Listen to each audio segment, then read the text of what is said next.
Hey guys, tonight we begin with the surprisingly complex and not so boring world of wild horses. Those magnificent creatures who spend their entire lives mastering the art of survival on the open prairie. While we romanticize their freedom, the truth is being a wild horse involves way more strategy, politics, and life or death decisions than you'd ever imagine.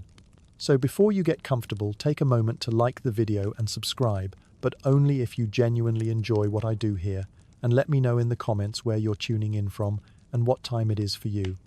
It's always fascinating to see who's joining us from around the world.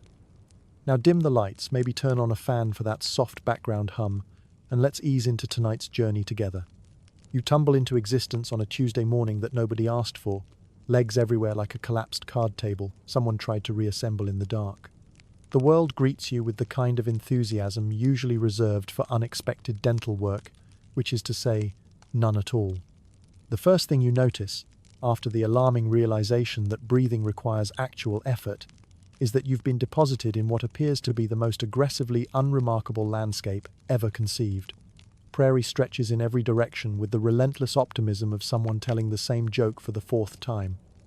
Grass, more grass, a suspicious-looking rock that might be grass in disguise, and then just to keep things interesting, additional grass extending all the way to where the sky gets tired of being blue and decides to meet the earth for tea.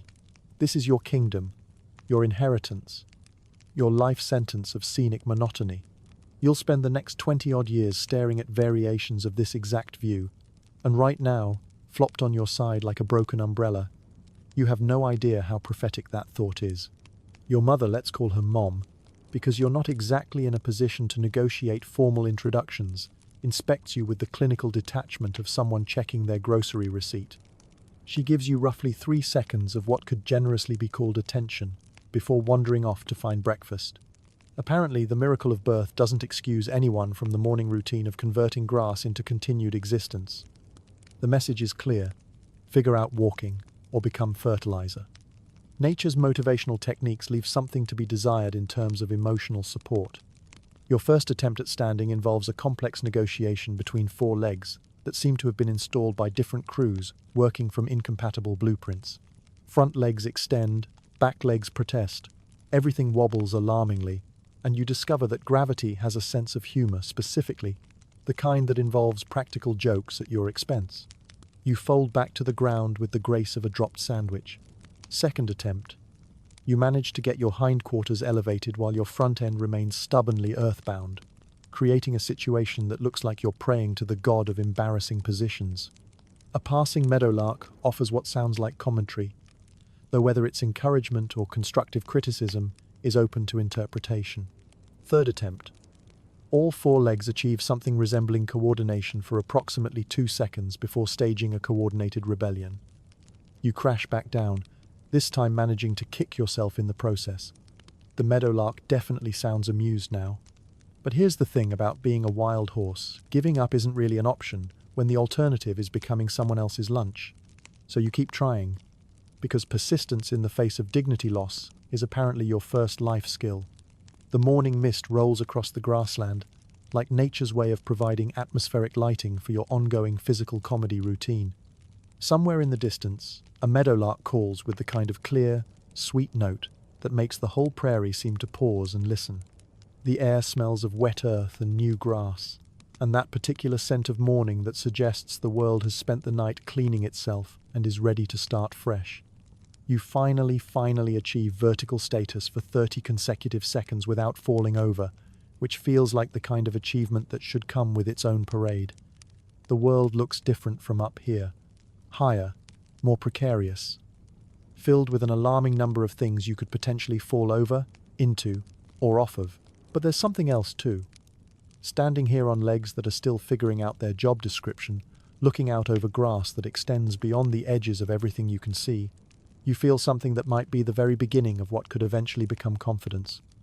Or at least, the absence of complete terror. The sun climbs higher, burning off the mist and revealing the full scope of your new reality. The herd, your herd, though you don't know that's what it's called yet, spreads across the meadow in the kind of casual formation that suggests everyone knows exactly what they're doing except you. Horses graze with the methodical contentment of creatures who've found their life's work and are completely satisfied with it. Your mother has moved approximately 50 feet away and is demonstrating proper grass-eating technique with the kind of focused attention she notably failed to apply to your birth. The lesson is clear. Survival is a solo project, and the sooner you figure that out, the better your chances of making it to see what grass tastes like tomorrow. You take your first step, then your second. By the third, you're starting to believe this walking thing might actually be achievable. By the fourth, you trip over what appears to be absolutely nothing and go down in a tangle of legs that somehow manages to be even less coordinated than your original birth sprawl. The meadowlark definitely sounds like it's laughing now, but you get back up. Because that's what you do. That's what you'll spend the next 2 decades doing, in various forms and increasingly complex situations. You'll fall down, you'll get back up, you'll figure out the problem, and you'll keep moving. Right now, though, you're focused on the more immediate challenge of making it to your mother without falling over more than, say, 6 additional times.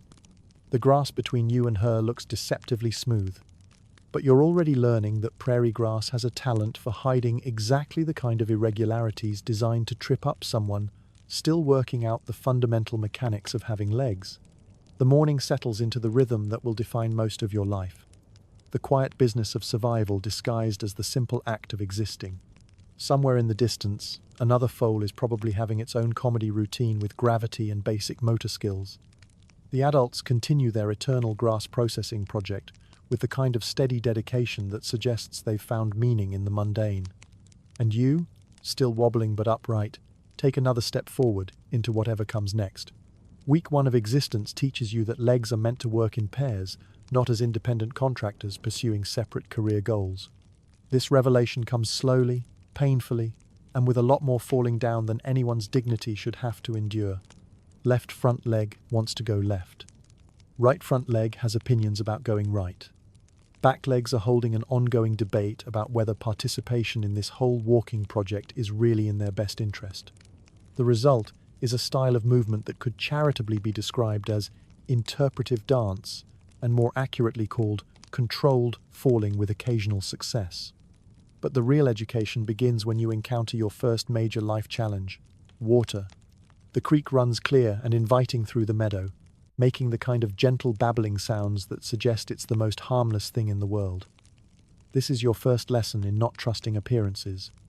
You approach with what you imagine is casual confidence, lower your head to drink, and promptly discover that coordinating drinking with not drowning in 3 inches of water requires skills they somehow forgot to install before shipping you out into the world. The water goes up your nose. You snort, jerk back, lose your balance, and execute what could generously be called a splash landing if you're feeling charitable about your complete failure to understand basic physics. You end up sitting in the creek, wet, confused, and fairly certain the water is laughing at you. Your second attempt goes better, mostly because you approach the whole project with the kind of respectful caution usually reserved for diffusing explosives. This time you only get water up one nostril, which feels like significant progress. The herd, meanwhile, operates with the kind of timing specifically designed to make you look foolish. When you're tired and ready for a nice rest, everyone decides it's time to move to better grass 50 yards away. When you've finally gotten the hang of this walking thing and are feeling confident about your mobility, the entire group settles in for an extended grazing session that could last anywhere from 20 minutes to the rest of the afternoon. You quickly learn to read the subtle signs. The way the lead mare lifts her head and stares at something in the distance. The ripple of attention that passes through the group. The moment when 40 horses simultaneously stop eating and adopt the alert posture that means something interesting is happening, and by interesting we mean potentially deadly. Your first encounter with your own shadow happens on a particularly sunny afternoon when the light hits just right to create a dark, horse-shaped mystery that follows your every move with suspicious persistence. You spend a good 10 minutes trying to step away from it, circle around it, and eventually attempt to intimidate it with your most threatening pose, which, admittedly, looks more like you're stretching after a nap than issuing any kind of challenge. The shadow remains unimpressed and continues its stalking behavior. You file this under problems to solve later, and add it to the growing list of things about the world that don't make sense but apparently aren't going to kill you immediately. The other foals in your general age bracket turn out to be a motley crew of equally confused youngsters who share your talent for finding new and creative ways to demonstrate the limits of basic coordination. There's a bay colt who's mastered the art of tripping over his own feet while standing perfectly still. A chestnut filly whose approach to any problem is to run at it as fast as possible and hope for the best. And a grey foal who seems convinced that if he stands very, very still, perhaps the entire concept of being alive will forget about him and wander off to bother someone else. Together, you form what could loosely be called a social group. If you define social group as collection of individuals united by shared incompetence and a mutual tendency to make each other look slightly less ridiculous by comparison, your first week passes in a blur of small victories and major embarrassments. You learn that grass tastes like disappointment mixed with necessity. You discover that your mother's attention operates on a strict need-to-know basis. And most of the time, you don't need to know. You figure out that the other horses have a complex social hierarchy that you're not part of, don't understand, and probably wouldn't want to join even if they'd let you. The sunset paints the grassland copper and gold while you practice the fine art of not tripping over nothing. This turns out to be surprisingly difficult. Prairie grass grows in tufts and clumps that create a landscape of small irregularities, perfect for catching unwary hooves. What looks like perfectly smooth ground turns out to be an obstacle course designed by someone with a sense of humor and a grudge against young horses.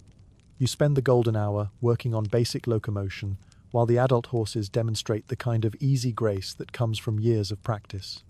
They move across the uneven ground like they're floating, while you navigate the same terrain like you're trying to solve a puzzle that's missing several crucial pieces. But there's something about this time of day, the warm light, the settling quiet, the way the whole prairie seems to exhale and prepare for night, that makes even your clumsy efforts feel like part of something larger. You're learning to be a horse, which turns out to be harder than it looks, but also more interesting than you'd expected. The other foals, scattered across the meadow, are having their own private battles with gravity and basic motor control. In the distance, the bay colt is attempting to figure out how to lie down without falling down, which is apparently more complex than it sounds. The chestnut filly has discovered that rocks don't move when you run into them, and is reassessing her approach to problem solving. The grey foal has achieved his goal of standing very still, but now appears to be stuck in that position and unsure how to proceed. As the light fades and the first stars appear, you realize you've made it through your first week of being alive. It hasn't been particularly graceful, and you're pretty sure you've provided entertainment for every other creature in a 50-yard radius, but you're still here, still standing, still figuring out how to be whatever it is you're supposed to become. Tomorrow will bring new challenges, new opportunities to demonstrate your ongoing relationship with gravity, and probably new ways to make the simple act of existing look like a complex practical joke. But tonight, you're a young horse, standing in an ancient meadow, surrounded by the quiet sounds of your herd settling in for another night, and that feels like enough. Month 1 brings your first thunderstorm, which arrives with all the subtlety of nature, announcing that your comfort was never really part of the plan anyway. The sky darkens with the kind of dramatic flair usually associated with bad theatre, and the air develops that electric tension that makes every horse in the vicinity suddenly very interested in looking alert and nervous. You, being new to the concept of weather as a potentially hostile force, continue grazing with the blissful ignorance of someone who hasn't yet learned that the world contains experiences significantly more unpleasant than tripping over your own feet. The first rumble of thunder changes that perspective immediately. It starts as a low growl that seems to come from everywhere and nowhere, like the prairie itself has developed indigestion.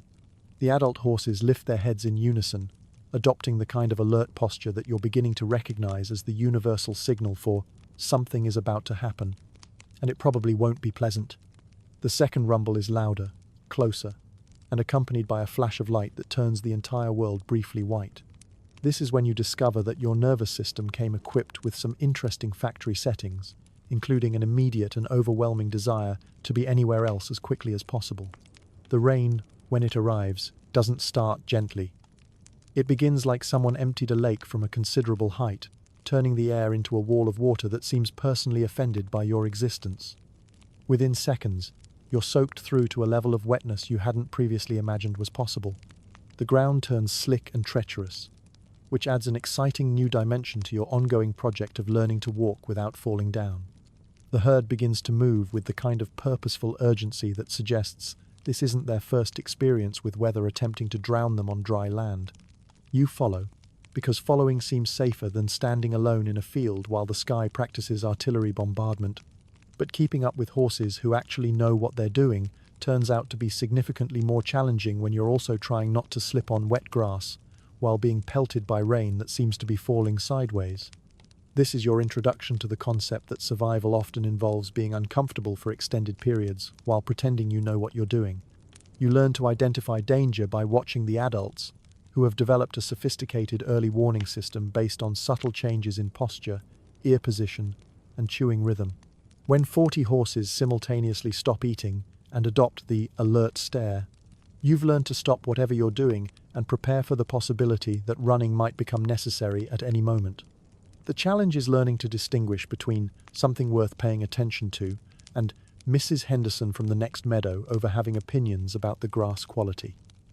Horse society, it turns out, has a complex communication system that you're still figuring out, and most of it seems to involve staring at things with varying degrees of intensity. Your first encounter with an actual predator happens on a warm afternoon when you're focused on the important business of trying to eat grass without simultaneously falling over.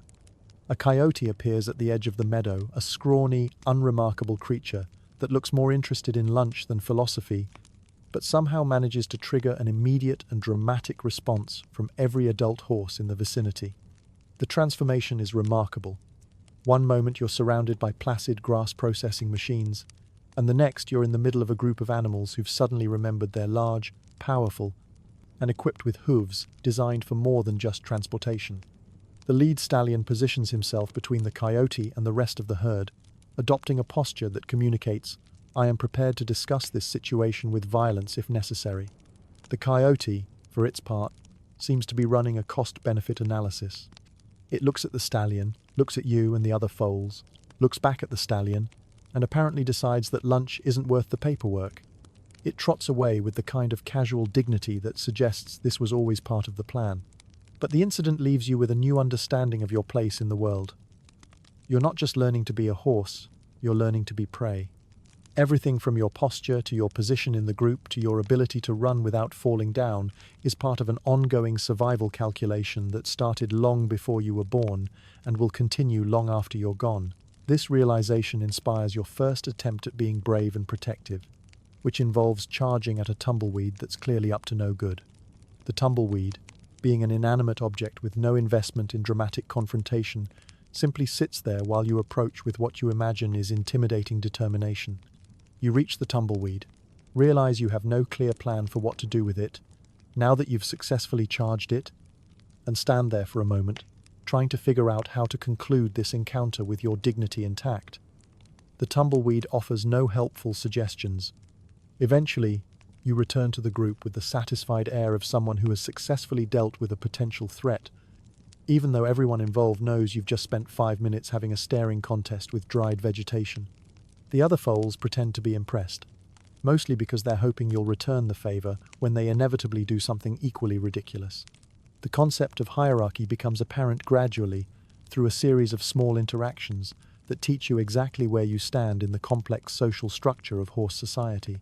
The answer, it turns out, is at the bottom, below everyone including your own shadow, which somehow managed to negotiate better terms than you did.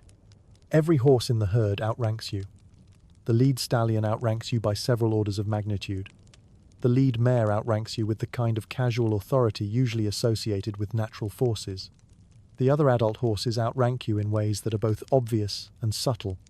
The yearlings outrank you because they've been practicing being horses for longer than you have. Even the other foals outrank you in specific situations that change based on rules you don't understand but are expected to follow anyway. This would be depressing if you had time for depression. But learning to navigate the social hierarchy, while simultaneously figuring out basic life skills like drinking without drowning and walking without falling, keeps you pretty busy. The nights are when the world reveals its more peaceful character. Stars appear in numbers that seem mathematically impossible, spread across the sky like someone spilled sugar on black velvet and decided it looked too beautiful to clean up. The prairie settles into the kind of quiet that's not really quiet at all. It's full of small sounds that blend together into the background music of a world that's very much alive. Around you, 40 other horses breathe in the slow, steady rhythm of large animals who've found safe ground for the night. The sound is remarkably comforting, a reminder that you're not alone in your ongoing project of figuring out how to exist successfully. The warmth of nearby bodies, the familiar smells of horse and grass and earth, the sense of being part of something larger than yourself, it all combines to create a feeling of security that makes the day's challenges seem manageable.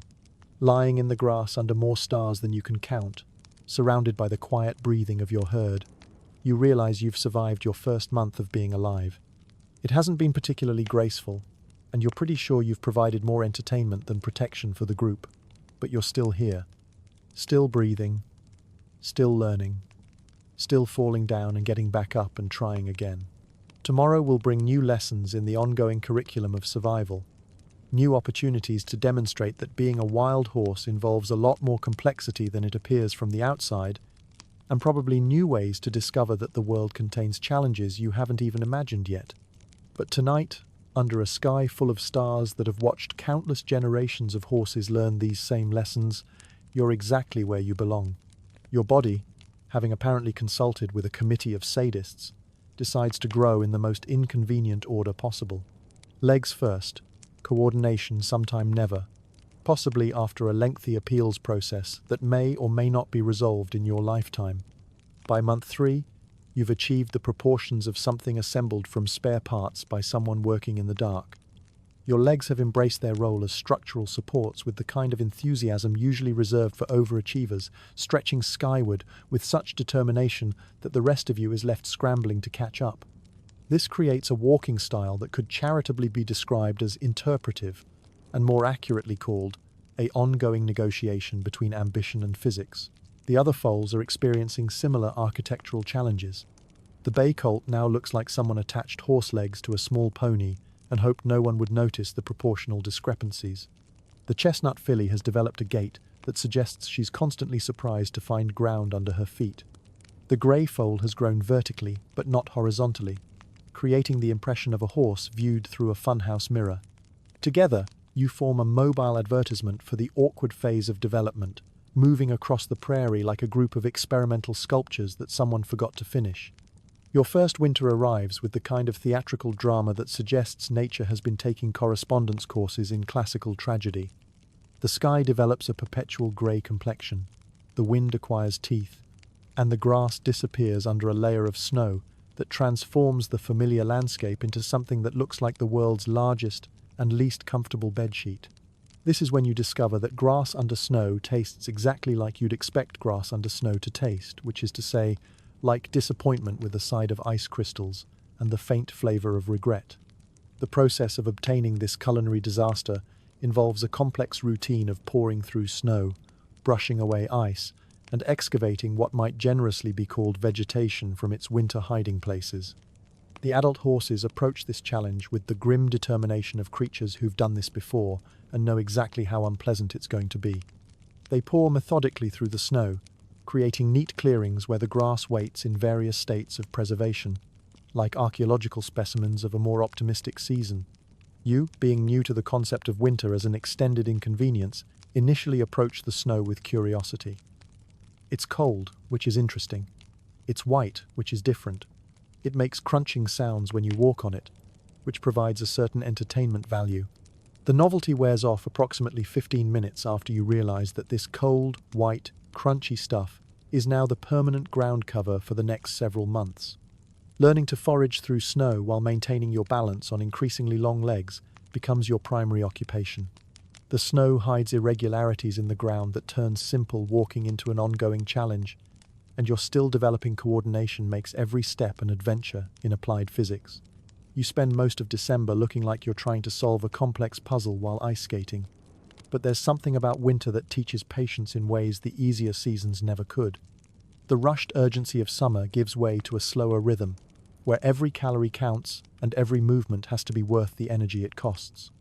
You learn to be methodical, to conserve effort, to find satisfaction in small victories like uncovering a patch of grass that doesn't taste entirely like frozen disappointment.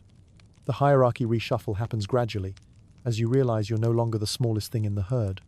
New foals have arrived, tiny, wobbling creatures that make your own early attempts at existence look positively graceful by comparison.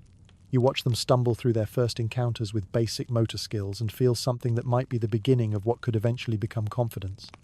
Unfortunately, while you may no longer be the smallest, you're still somehow the most likely to walk into things.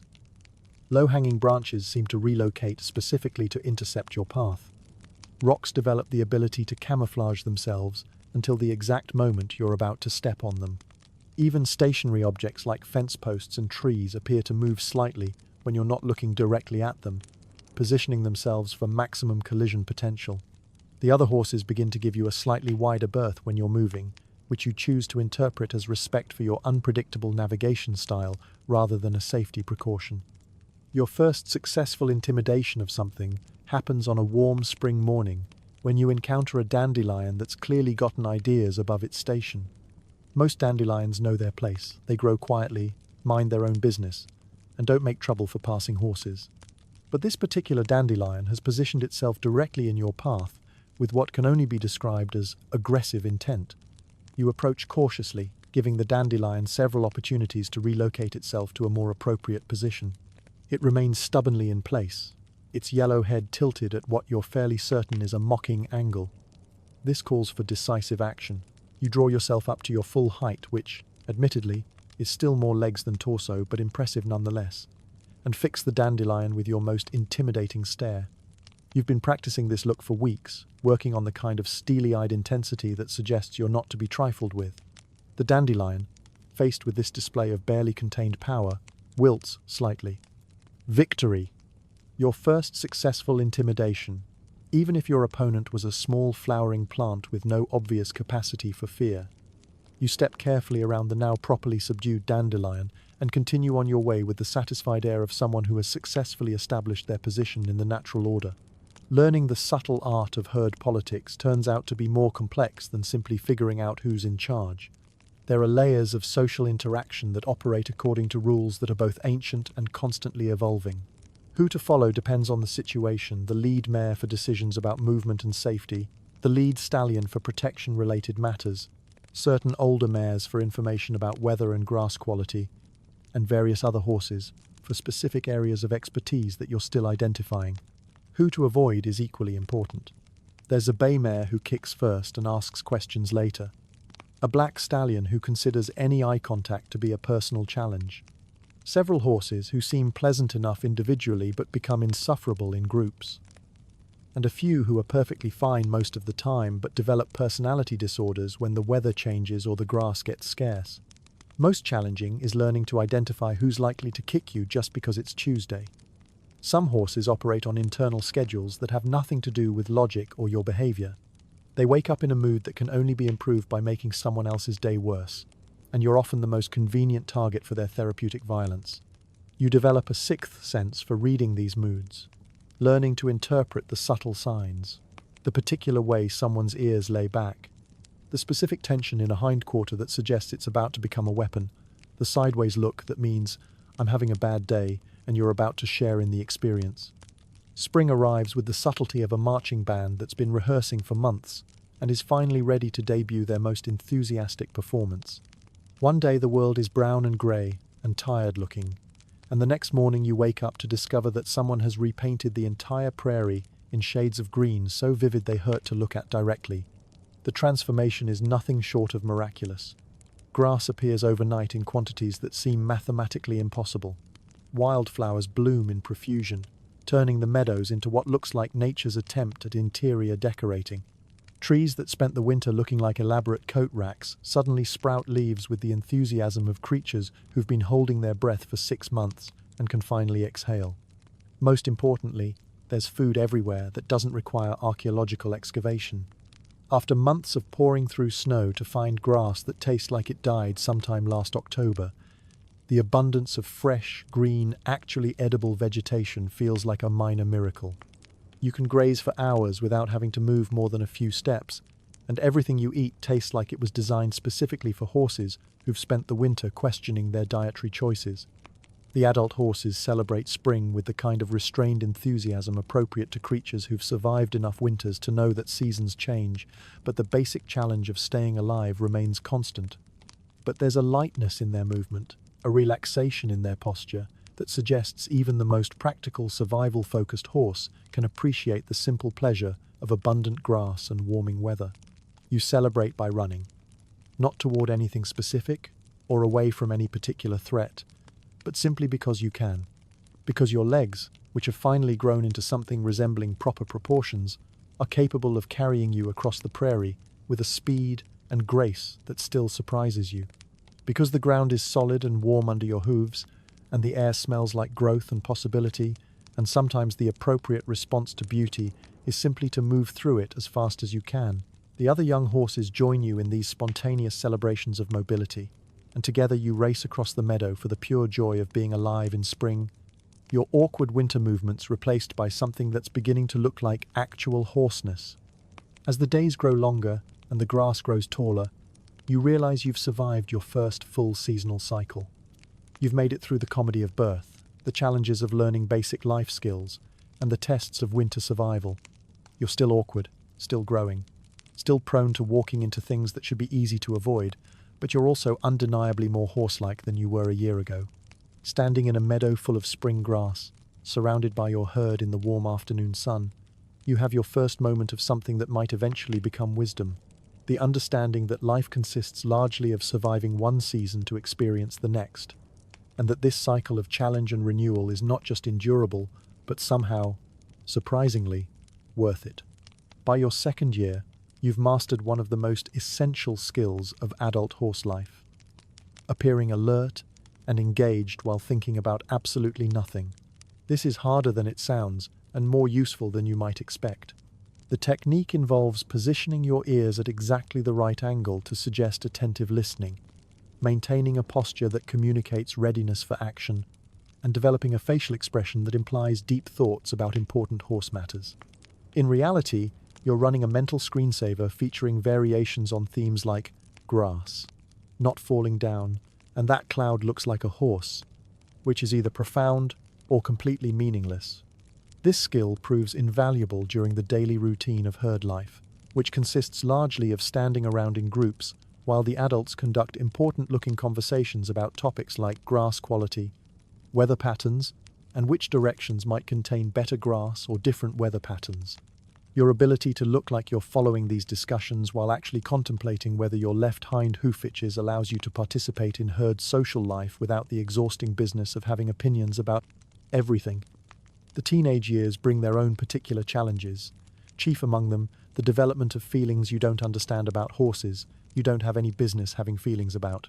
This manifests primarily as a tendency to stare at attractive horses from across the meadow while wondering if you should do something about it. The answer, you learn through careful observation of other young stallions who've attempted to do something about it, is definitively no. You shouldn't, and you won't, at least not until you've figured out the difference between confidence and public humiliation.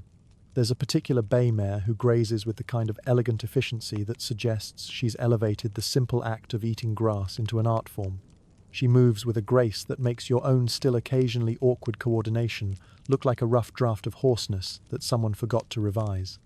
When she looks in your direction, which happens approximately never, you experience something that might be the beginning of what could eventually become attraction, if attraction is the right word for the sensation of your brain temporarily forgetting how to operate basic functions like breathing and not walking into things. You spend considerable time perfecting the art of casual observation, which involves positioning yourself at strategic distances where you can watch her without being obvious about it. This requires a complex understanding of sightlines, grazing patterns, and the kind of subtle movement that doesn't attract attention from other herd members who might have opinions about your developing social interests. Unfortunately, your efforts at subtlety are undermined by your tendency to become so focused on looking casual that you forget to monitor your surroundings, leading to a series of incidents involving unexpected encounters with rocks, prairie dog holes, and on one memorable occasion, your own shadow, which you managed to trip over despite having lived with it for nearly 2 years. The lead stallion notices your existence for the first time during one of these displays of sophisticated courtship technique. You're in the middle of what you imagine is casual grazing in the vicinity of the bay mare when you become aware of a presence behind you that feels roughly the size and temperament of a controlled avalanche. You turn to find yourself face to face with several 100 pounds of muscle, attitude, and the kind of stare that suggests your continued existence is a matter currently under review. The lead stallion has the look of someone who's been watching your pathetic attempts at romance and has formed some very definite opinions about your prospects, your technique, and your general worthiness as a member of the horse community. The conversation, such as it is, consists entirely of meaningful looks and posture adjustments. He adopts a stance that communicates, "I am large, powerful, and have significant experience in making problems disappear." You respond with a posture that hopefully suggests, "I am small, harmless, and definitely not planning anything that might require you to demonstrate your problem-solving techniques." The interaction concludes with him moving slightly closer, which causes you to move significantly farther away, which he acknowledges with the kind of nod that suggests the matter has been resolved to everyone's satisfaction. You spend the rest of the day grazing in a different area entirely, having learned that there are aspects of herd politics that you're not yet qualified to navigate. This experience introduces you to your first real rival, a young stallion who's clearly been practicing his intimidating stare in puddle reflections and has developed what he believes is a commanding presence.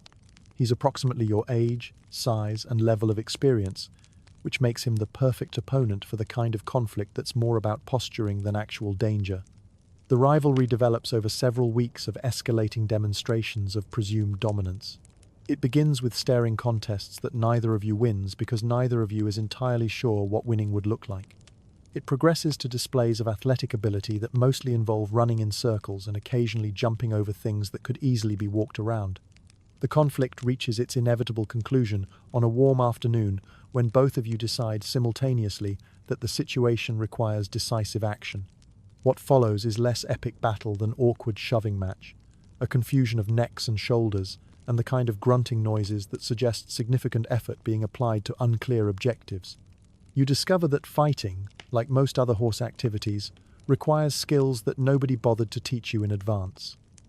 The theoretical knowledge that horses fight by biting, striking, and kicking turns out to be less useful than practical experience in applying these techniques, while your opponent is attempting to apply the same techniques to you. The encounter ends when both of you, exhausted and unclear about who's supposed to admit defeat, gradually back away from each other and begin grazing with the studied casualness of creatures who've decided that the whole conflict was probably a misunderstanding anyway. You both pretend you won, which works well enough, since no one else was paying enough attention to offer an official ruling. Your first successful theft of the good grazing spot happens entirely by accident, which somehow makes it more satisfying than if you'd planned it. You're wandering aimlessly through the meadow, thinking about nothing in particular, when you notice that you've ended up in the premium location, a patch of grass that's both tender and plentiful, positioned perfectly to catch the morning sun while remaining close enough to the water source for convenient hydration. This spot is usually occupied by horses with significantly more seniority and social standing, but through a combination of timing, luck, and everyone else being distracted by some drama happening on the other side of the meadow, you find yourself in possession of real estate that's normally well beyond your social pay grade. The grass is everything you'd hoped: sweet, abundant, and easy to crop. The location provides excellent sightlines for monitoring potential threats while maintaining convenient access to all necessary resources. For approximately 10 minutes, you experience what it feels like to be a successful horse with good judgment and superior positioning skills. Then the guilt sets in. The good grazing spot belongs to an older mare who's been grazing in this location every morning for longer than you've been alive.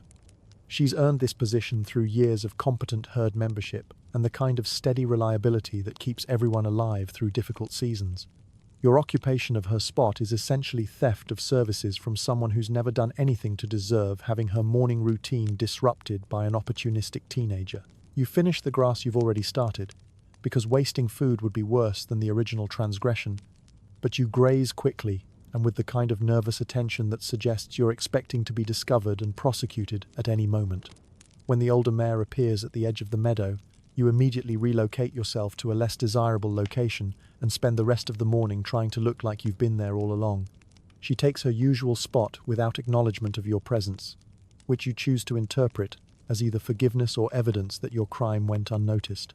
Either way, you resolve to stick to grazing locations that match your actual social status, at least until you've developed the kind of reputation that might justify premium real estate access.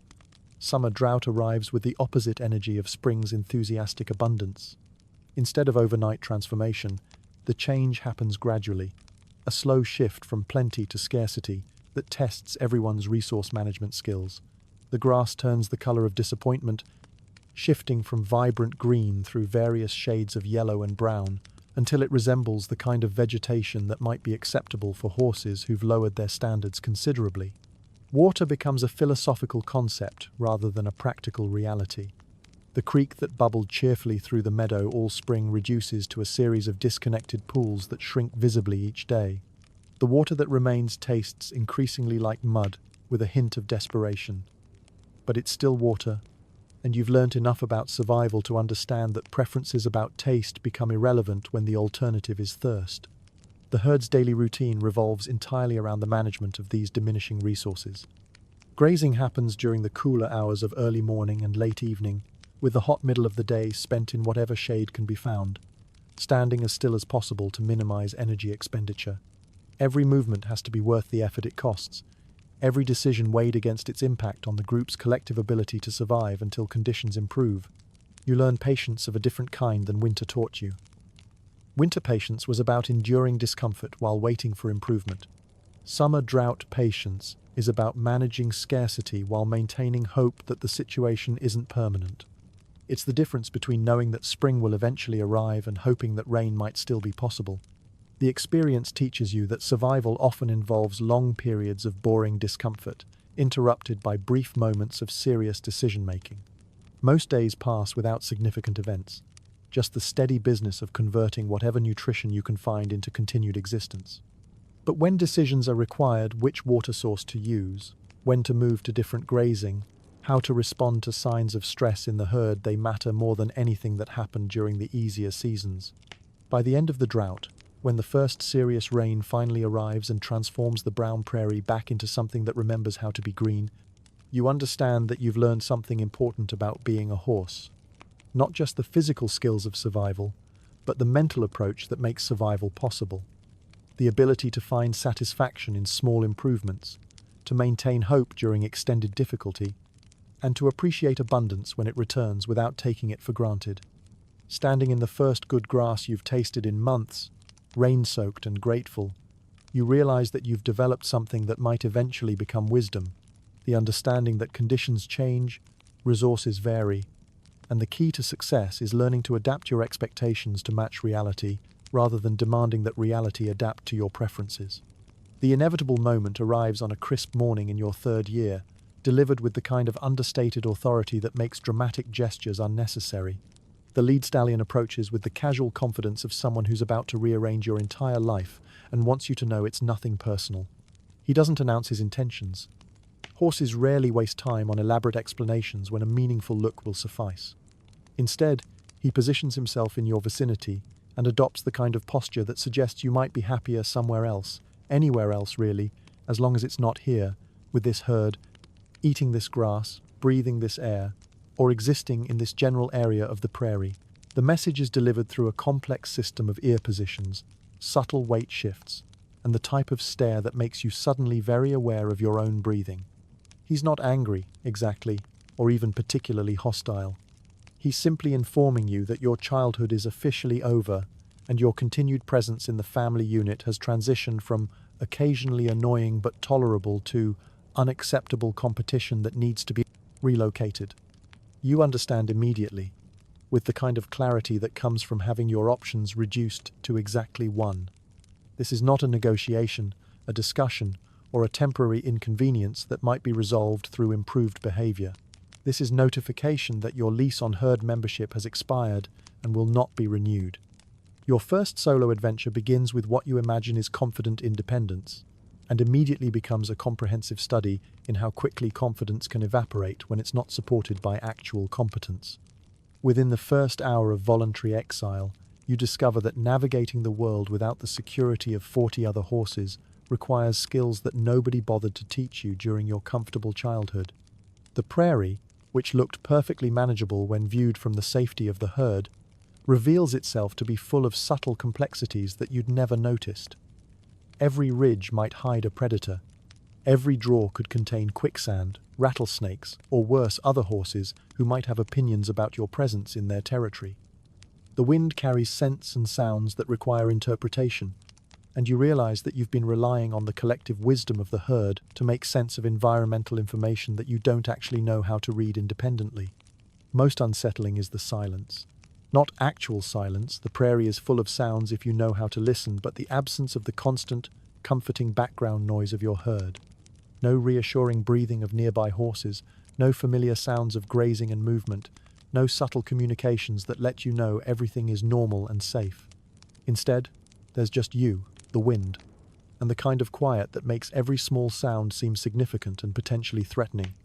You spend your first night alone lying awake and listening to every noise the darkness produces, trying to distinguish between normal prairie night sounds and something approaching with dinner plans that might include you. By morning, you're exhausted, nervous, and beginning to understand why horses typically live in groups. But exile has its educational benefits. Within a week, you've developed the kind of alertness that comes from being personally responsible for your own early warning system. Your ability to read environmental cues improves dramatically when missing important information might result in becoming someone else's lunch. You learn to identify the subtle signs that indicate safety versus potential danger, to distinguish between different types of predator scent, and to navigate using landmarks and instincts that you didn't even know you possessed. Meeting other bachelor bands happens gradually, through a series of careful approaches that are part social interaction and part intelligence gathering. Young stallions in your situation tend to collect into loose groups that provide some of the security benefits of herd life without the complications of established hierarchy or territorial disputes. Your first encounter with such a group occurs when you smell horse on the wind and follow the scent to a group of 4 young stallions grazing in a valley that offers good grass and better sightlines. The approach requires delicate negotiation close enough to communicate peaceful intentions, far enough away to avoid triggering defensive responses. The conversation takes place entirely through body language. The careful positioning that says, "I'm alone," not particularly threatening, and possibly interested in temporary association. Their response involves the kind of cautious evaluation that suggests they're running the same cost-benefit analysis you are, weighing the advantages of increased group security against the disadvantages of additional competition for resources. The negotiation concludes successfully, and you find yourself part of a bachelor band, a collection of horses who've all received similar suggestions about relocating themselves and are making the best of their circumstances through informal cooperation. Attempting to establish dominance in a group where everyone's trying to establish dominance and no one's entirely sure how turns into a complex comedy of ambition and inexperience. Each member of the group believes they should probably be in charge, but none of them has enough experience or confidence to make a convincing case for leadership. What follows is a series of half-hearted challenges that look more like dance performances than actual conflicts. There's a lot of arching necks, prancing sideways, and the kind of dramatic snorting that's supposed to communicate power but mostly suggests respiratory issues. Occasionally someone will initiate what might generously be called a fight, but these encounters typically devolve into pushing matches that end when both participants lose interest and wander off to graze. Eventually, a hierarchy emerges through a process that's less about decisive victory than gradual consensus. The largest stallion becomes the nominal leader, mostly because everyone gets tired of pretending they might challenge him. The others arrange themselves in an order based on factors like age, size, and the general willingness to argue about grazing positions. You find yourself somewhere in the middle of this arrangement, which suits you perfectly. Middle status means you're not responsible for group decisions but don't have to tolerate being pushed around by everyone else. It's the sweet spot of bachelor band politics. Enough respect to avoid constant harassment, not enough responsibility to lose sleep over leadership decisions. Your first encounter with humans happens on a warm afternoon when distant figures on horseback appear on a ridge overlooking your grazing area. The bachelor band's response is immediate and unanimous. Alert postures, increased vigilance, and the kind of nervous energy that suggests everyone is prepared to run at the first sign of increased human interest. The figures watch you with the kind of focused attention that suggests they're taking notes, possibly for purposes that don't necessarily align with your preferences about remaining wild and free. They maintain their distance, but there's something about their presence that communicates professional interest rather than casual observation. After what feels like hours, but is probably only minutes, they disappear back over the ridge, leaving the bachelor band to spend the rest of the day discussing the encounter in the kind of detail that suggests everyone has opinions about what it might mean. The consensus seems to be that humans bearing horses and watching wild horses probably have plans, and those plans probably don't involve asking for your opinion about implementation. The incident leaves you with a new awareness of your place in a world that includes creatures with motivations and capabilities that extend beyond the familiar patterns of predator-prey relationships. Humans, you learn, represent a different kind of complexity, not immediately dangerous like coyotes or mountain lions, but potentially problematic in ways that are harder to understand and prepare for. Learning that freedom mostly involves walking to different places to eat the same grass comes as something of a disappointment.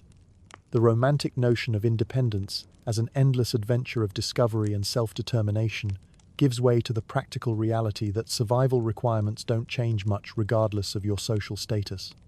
You still need grass, water, shelter, and safety. You still spend most of your time grazing, resting, and staying alert for threats. The main difference is that you're now personally responsible for finding and securing these necessities without the support system that made them easily available during your comfortable childhood.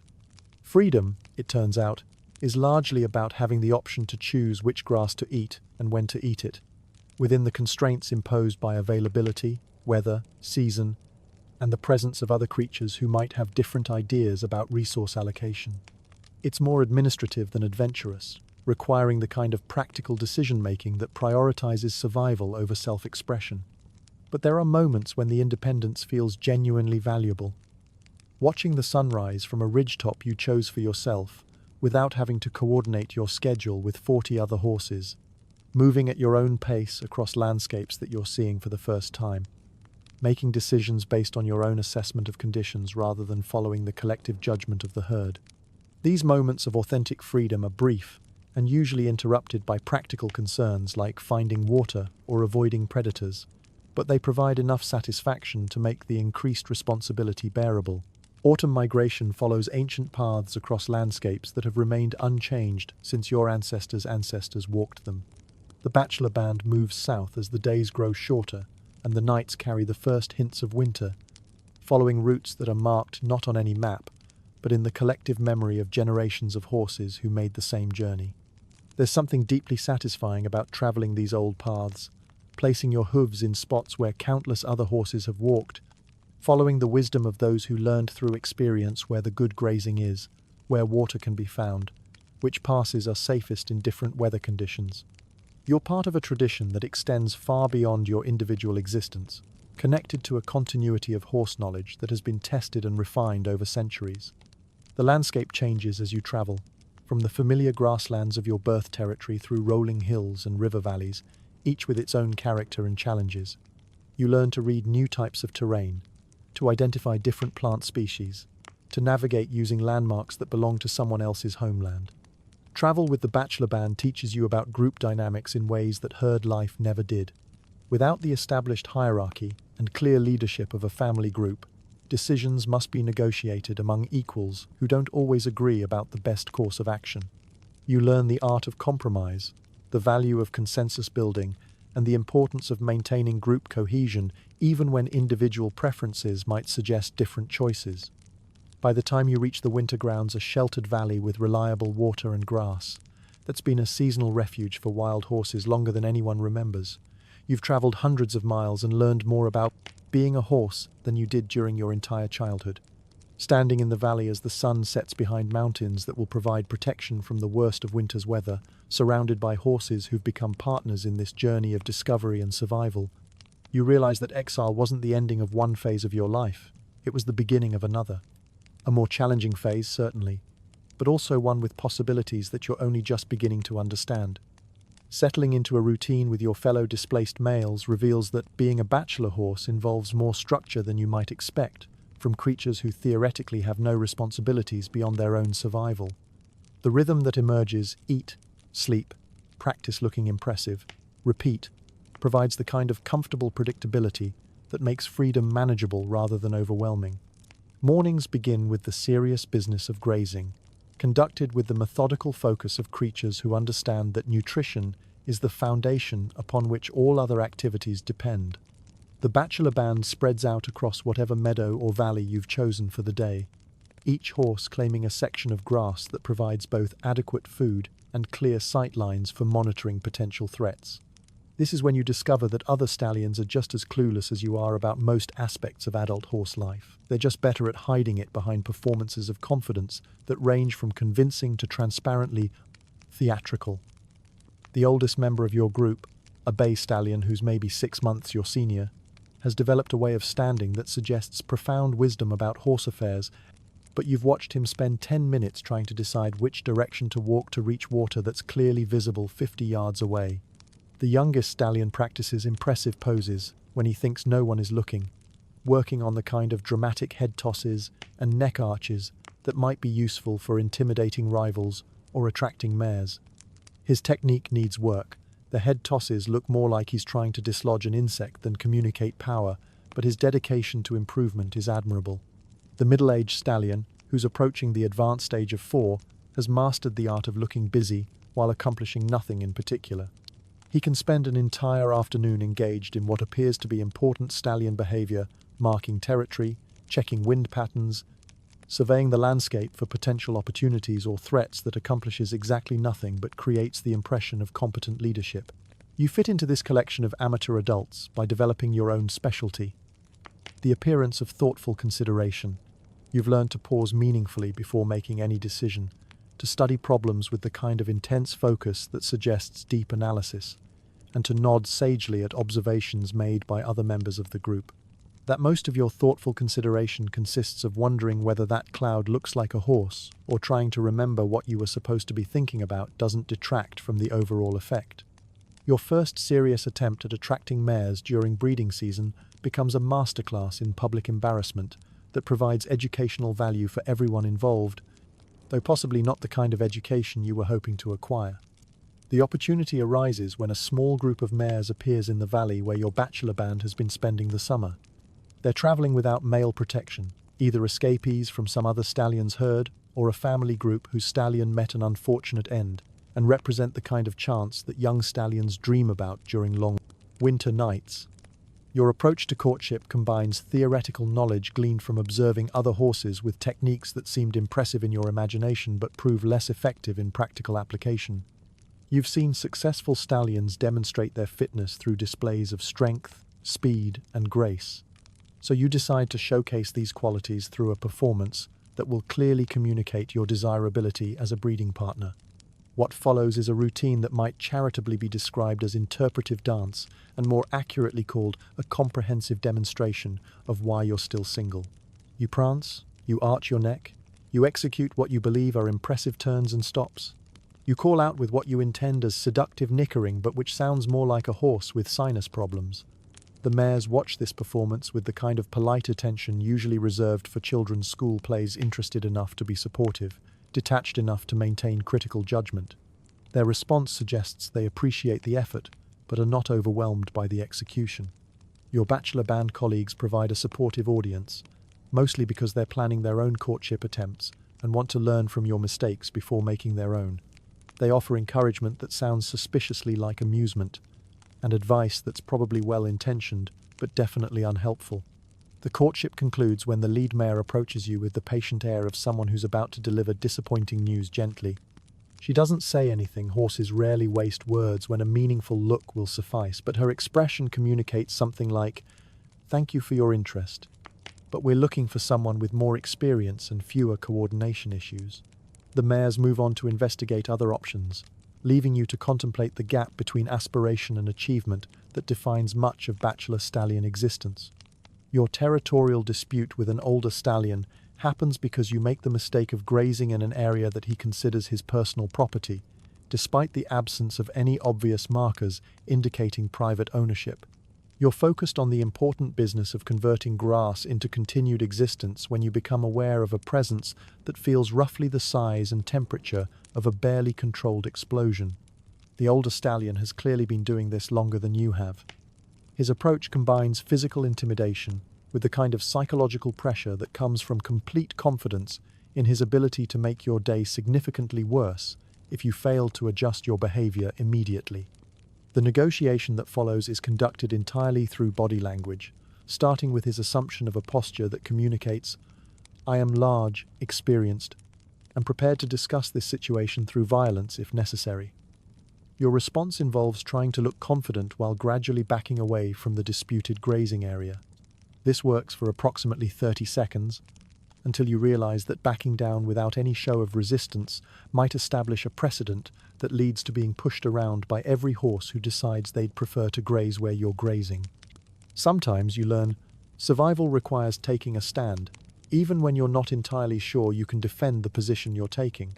The conflict escalates through a series of increasingly dramatic postures and vocalizations. He arches his neck and stamps his feet.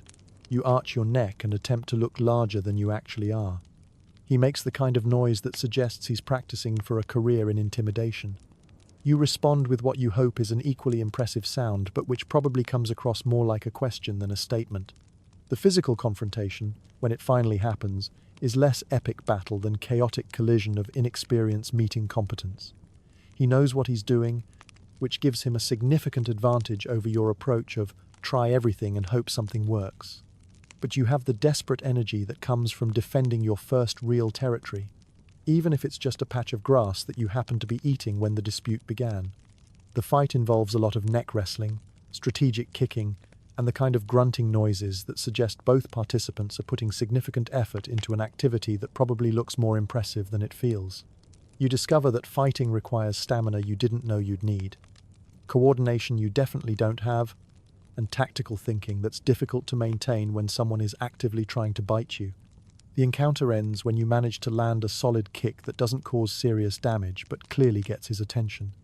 He pauses, reassesses the cost-benefit analysis of continuing the conflict, and apparently decides that the disputed grazing area isn't worth the additional effort required to dislodge a determined opponent.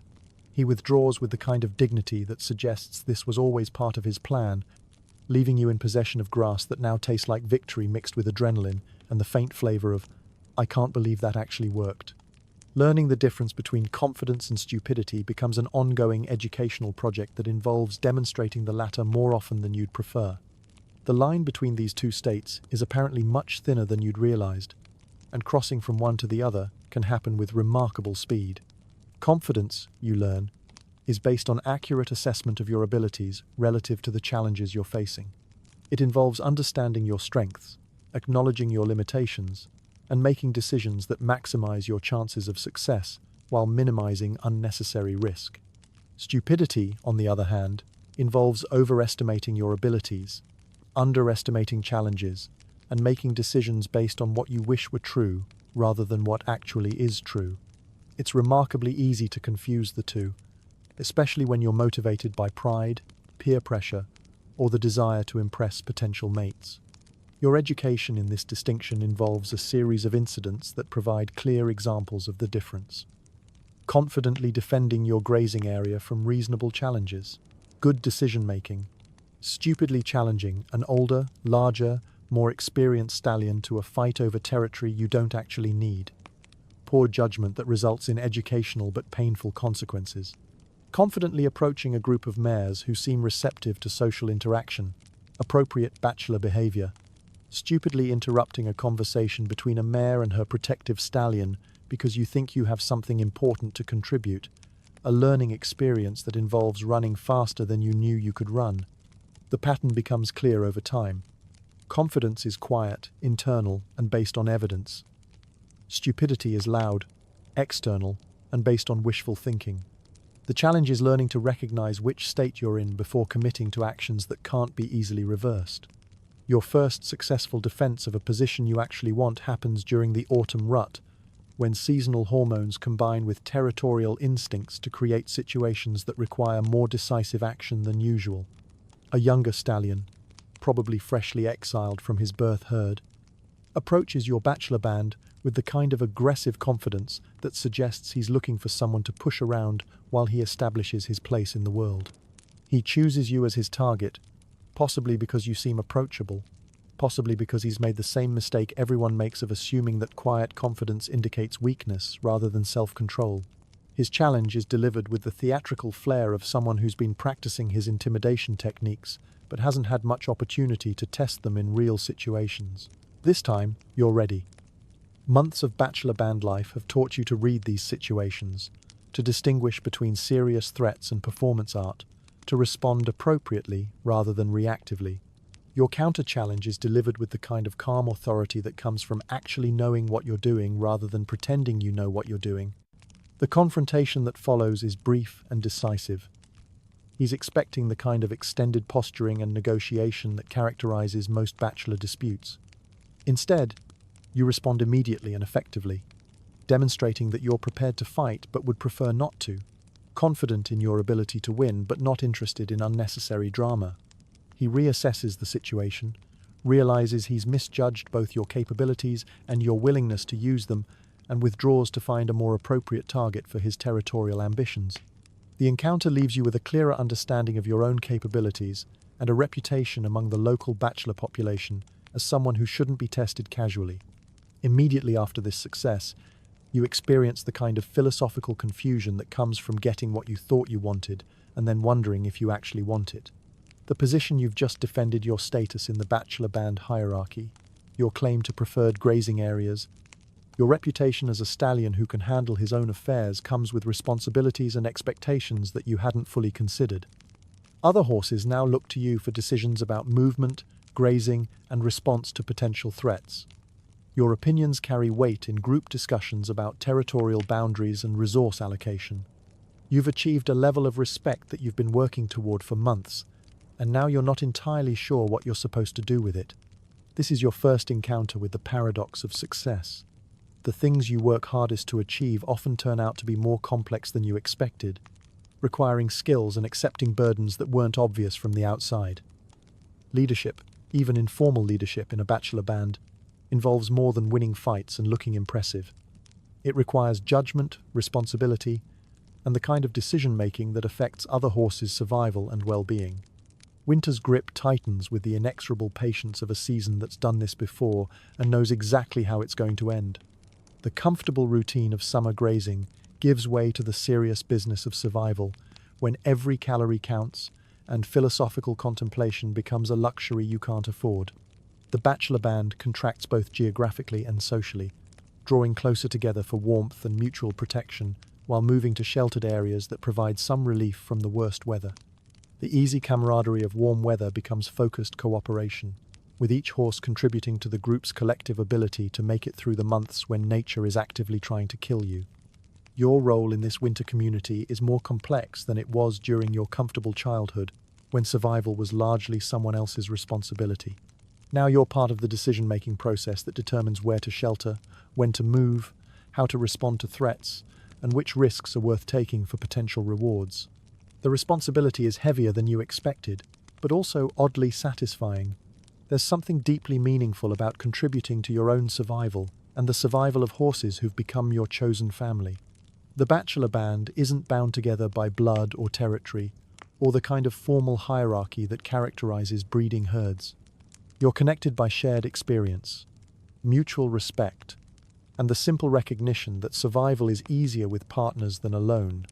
Standing in a sheltered valley as snow begins to fall, surrounded by horses who've become your brothers in this ongoing project of staying alive, you realize that exile wasn't the end of your connection to horse society. It was the beginning of a different kind of connection, based on choice rather than accident of birth. The wind carries the scent of winter, and the promise of challenges that will test everything you've learned about being a horse.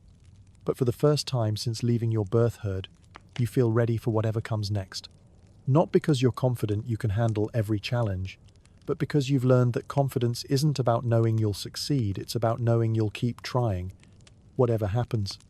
The snow settles around you like nature's way of drawing a curtain on this phase of your education, and you settle in to wait for spring, with the patient satisfaction of a horse who's finally learned the difference between surviving and living. Your first small group of mares joins you mostly because you happen to be standing in the right place when they got tired of their previous arrangement. It's the kind of accidental promotion that characterizes much of horse society, less about demonstrating exceptional qualifications than being available when circumstances require someone to fill a position that nobody particularly wants, but somebody has to take.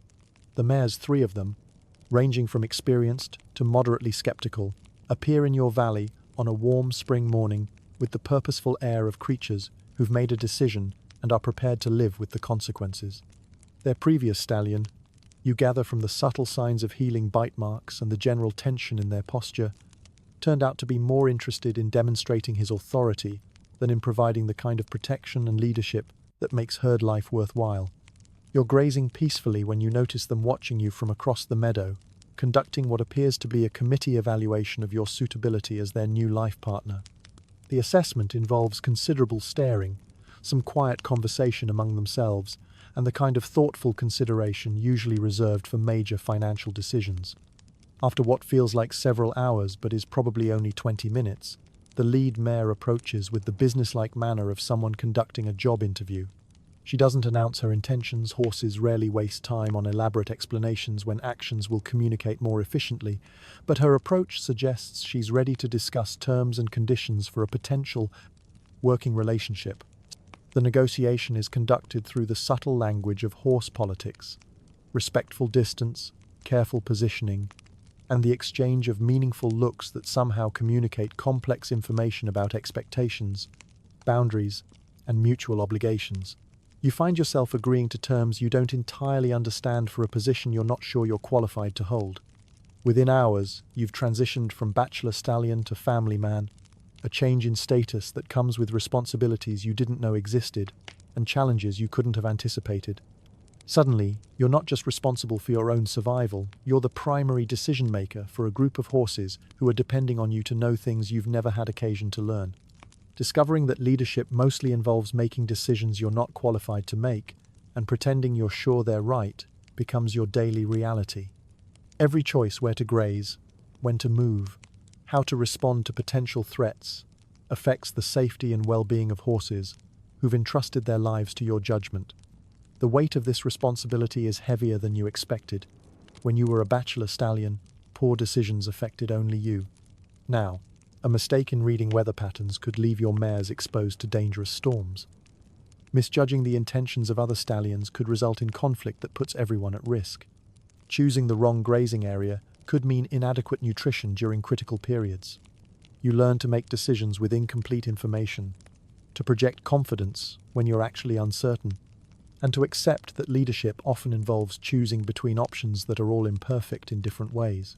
The key, you discover, is not to make perfect decisions which are impossible, but to make decisions quickly and then commit to making them work. Your mares, fortunately, turn out to be more forgiving of inexperience than you'd feared.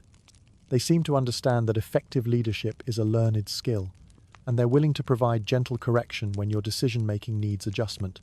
Their feedback comes in the form of subtle resistance to suggestions that don't make sense, quiet redirection when you're moving in obviously wrong directions, and the kind of patient cooperation that suggests they're invested in your success as a leader because their survival depends on it. The lead mare, in particular, proves invaluable in this educational process. She's older than you, more experienced, and possessed of the kind of practical wisdom that comes from years of successful survival. Her approach to your leadership education involves letting you make decisions while quietly ensuring that the consequences of poor choices don't become catastrophic. When you choose a grazing area that's too exposed to potential predators, she gradually shifts the group's position to more defensible ground without making it obvious that she's overruling your judgment. When you miss early signs of approaching weather, she begins moving toward shelter with the casual air of someone who just happens to prefer a different location. This collaborative approach to leadership teaches you that authority doesn't mean making every decision independently. Effective leaders, you learn, surround themselves with knowledgeable advisors and have the humility to accept guidance when their own experience is insufficient. The weight of others depending on you for survival, safety, and knowing where the good grass is becomes a constant background presence in your mental calculations. Every decision must be evaluated not just for its immediate effects, but for its impact on the group's long-term survival prospects. You develop a new kind of alertness, one that extends beyond your own safety to encompass the well-being of horses who've made you responsible for their continued existence.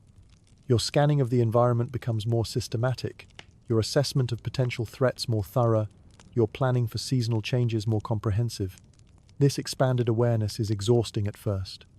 The constant vigilance required to keep track of multiple horses in various states of vulnerability while simultaneously monitoring environmental conditions and potential dangers feels overwhelming.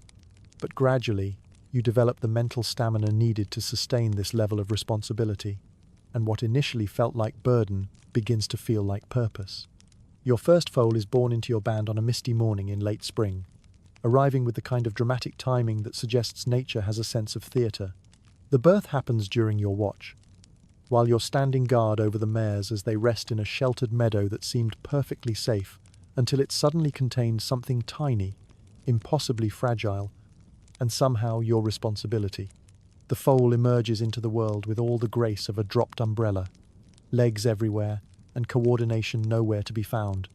But there's something about its arrival, the way it immediately begins, the complex process of figuring out how to exist, the determination with which it approaches, the challenge of standing upright, the trust it shows in accepting a world that's vast and dangerous and completely unfamiliar, that changes something fundamental in your understanding of what leadership means.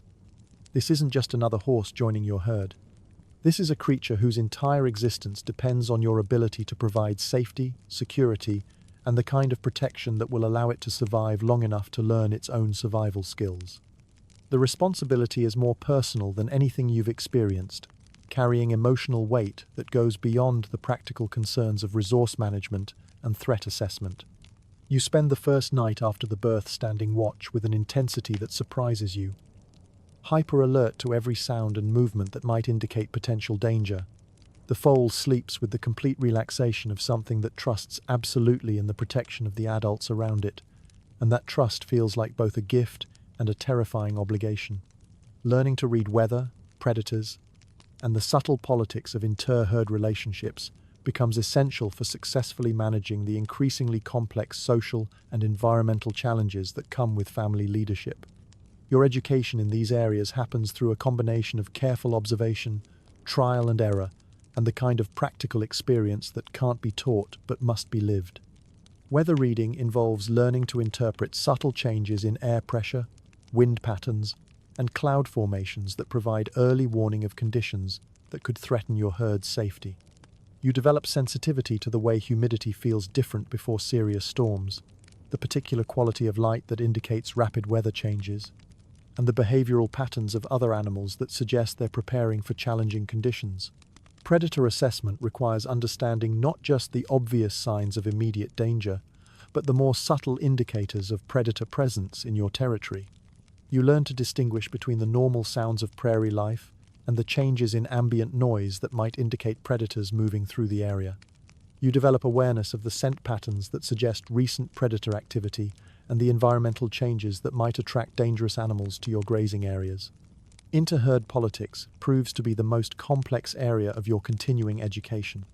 The prairie contains multiple horse communities, each with their own territorial boundaries, resource needs, and social dynamics.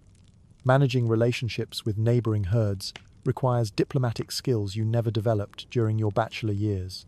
Some herds are led by stallions who view your presence as potential competition and respond to perceived territorial encroachment with immediate hostility. Others are more tolerant of shared resources, willing to negotiate informal agreements about grazing areas and water sources. A few are actively friendly, interested in occasional social interaction and the exchange of information about environmental conditions and potential threats. Learning to distinguish between these different approaches and respond appropriately requires careful observation and the kind of social intelligence that develops only through repeated interaction. You make mistakes approaching hostile stallions with assumptions about their willingness to negotiate, or maintaining unnecessary distance from herds that might be potential allies, but each error teaches you something useful about the complex social landscape you're now navigating. Your first serious challenge from a younger stallion arrives inevitably, delivered by a horse who reminds you uncomfortably of your former self.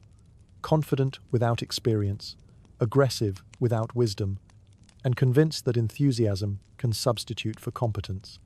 He approaches your territory with the kind of dramatic swagger that you remember using during your own bachelor years, when you believed that looking impressive was the same thing as being impressive. The challenge unfolds with predictable theatricality. He positions himself at the edge of your grazing area and begins the elaborate display routine that young stallions use to announce their availability for conflict. Arched neck, high-stepping gait, and the kind of vocalizations that are supposed to communicate power but mostly suggest respiratory distress. Your response is measured, informed by years of experience that your challenger lacks. You acknowledge his presence without immediately escalating to confrontation, giving him opportunities to withdraw gracefully while making it clear that you're prepared to defend your position if necessary.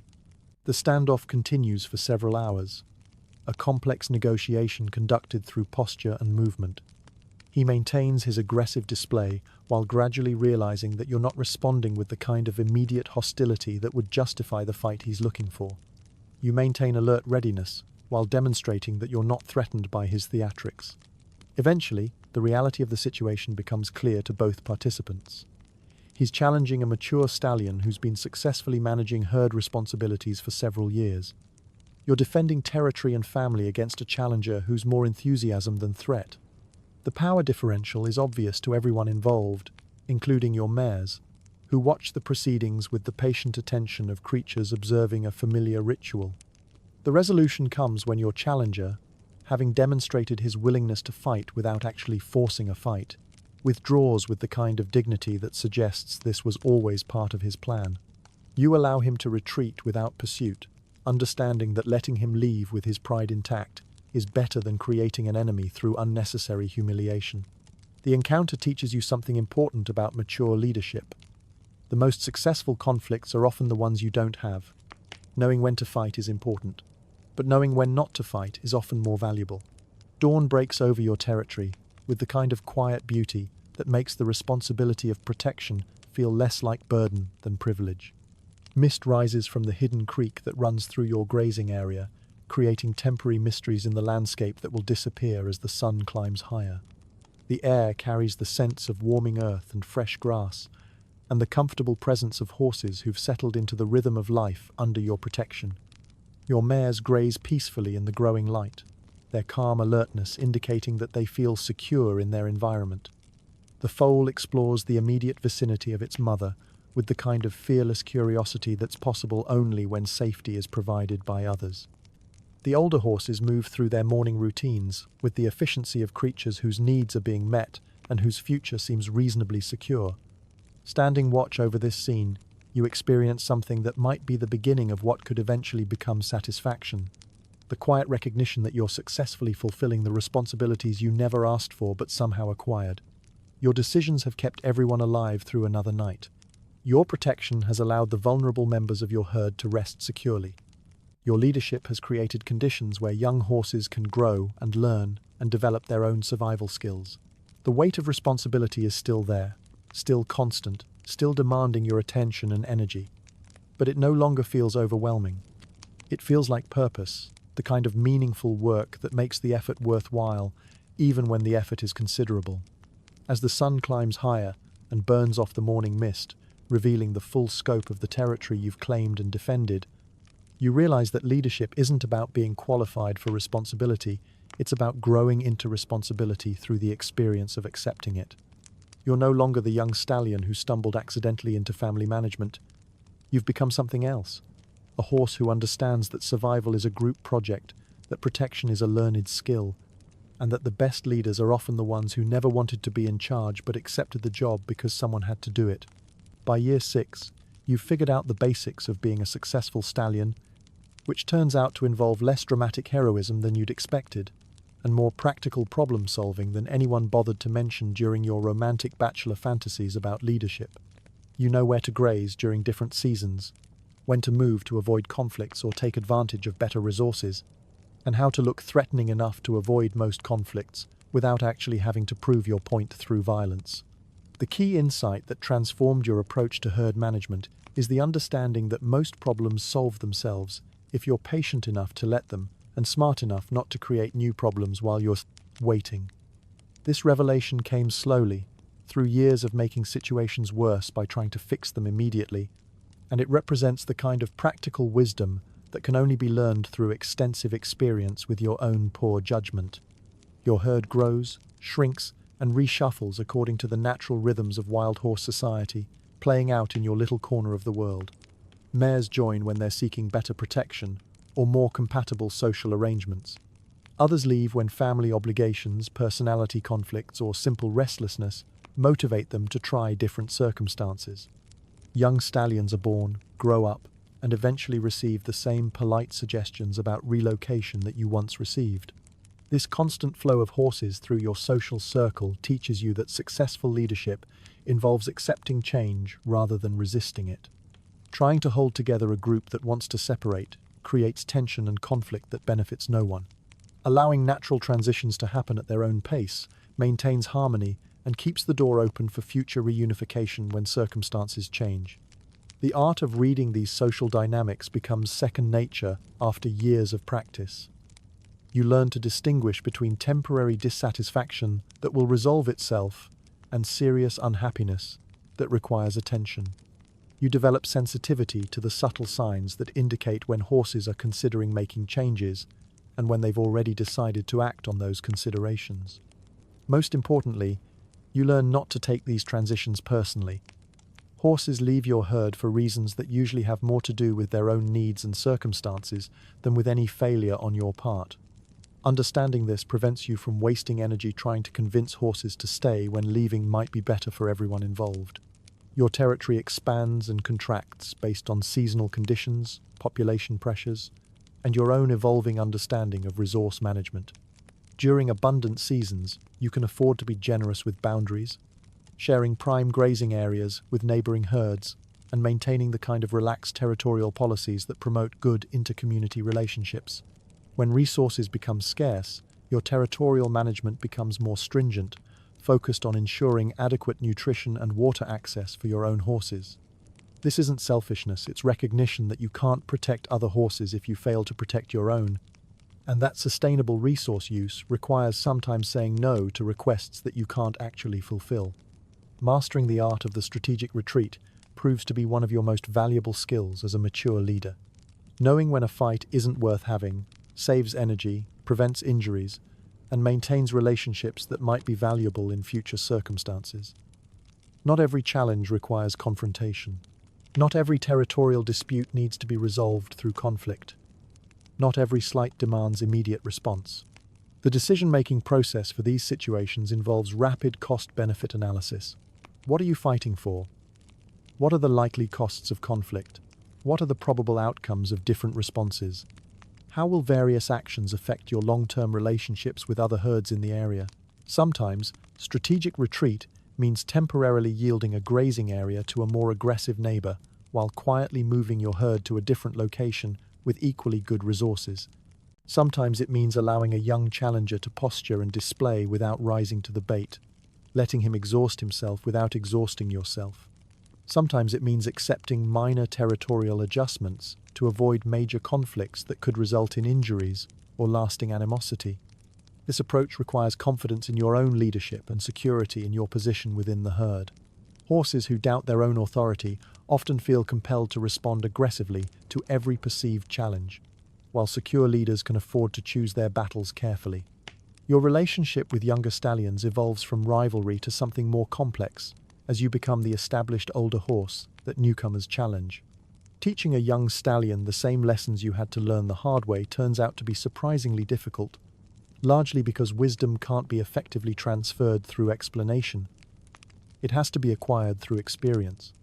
You watch young challengers make the same mistakes you made, overestimating their capabilities, underestimating the complexity of herd management, assuming that winning fights automatically translates to successful leadership. You remember your own confidence during the bachelor years, when everything seemed straightforward and you couldn't understand why older stallions didn't just fight more decisively and lead more aggressively. Now you understand that effective leadership requires restraint more often than action, diplomacy more often than force, and patience more often than dramatic intervention. But explaining this to young stallions who are convinced that your restraint indicates weakness rather than wisdom proves to be an exercise in futility. Instead, you find yourself providing education through example. allowing young challengers to discover through experience that successful herd management involves skills they haven't developed yet. This teaching method has approximately the same success rate as your own early educational experiences, which is to say that most students have to make their own mistakes before they're ready to learn from anyone else's experience. The routine of seasons becomes comforting rather than monotonous, as you develop appreciation for the predictable cycles that structure horse life. Spring foaling brings the excitement of new additions to the herd and the renewed energy of horses who've survived another winter. Summer grazing provides the abundance that allows everyone to build the physical reserves needed for harder seasons. Autumn preparation involves the practical work of locating reliable winter resources and ensuring that all herd members are in condition to survive the months of scarcity ahead. Winter survival, which once felt like an extended emergency, becomes simply the challenging season that requires different skills and more careful resource management. You've learned enough about weather patterns, grazing strategies, and group dynamics during difficult periods that winter feels manageable rather than terrifying. This seasonal rhythm provides structure and meaning to activities that might otherwise seem repetitive. The daily routine of grazing, resting, and staying alert for threats serves the larger purpose of preparing for and successfully navigating the annual cycles that define horse life. Each season's challenges are opportunities to demonstrate competence and build the kind of group cohesion that makes survival possible. High summer arrives with the kind of abundant beauty that makes you understand why horses evolved to live on grasslands. The prairie stretches endlessly under a sky so blue it seems personally designed to complement the green of grass that grows faster than you can eat it. The days are long and warm, with enough breeze to keep insects manageable and enough cloud cover to provide occasional relief from the intensity of summer sun. Your herd spreads across the meadows in the kind of relaxed formation that indicates everyone feels secure and well-fed.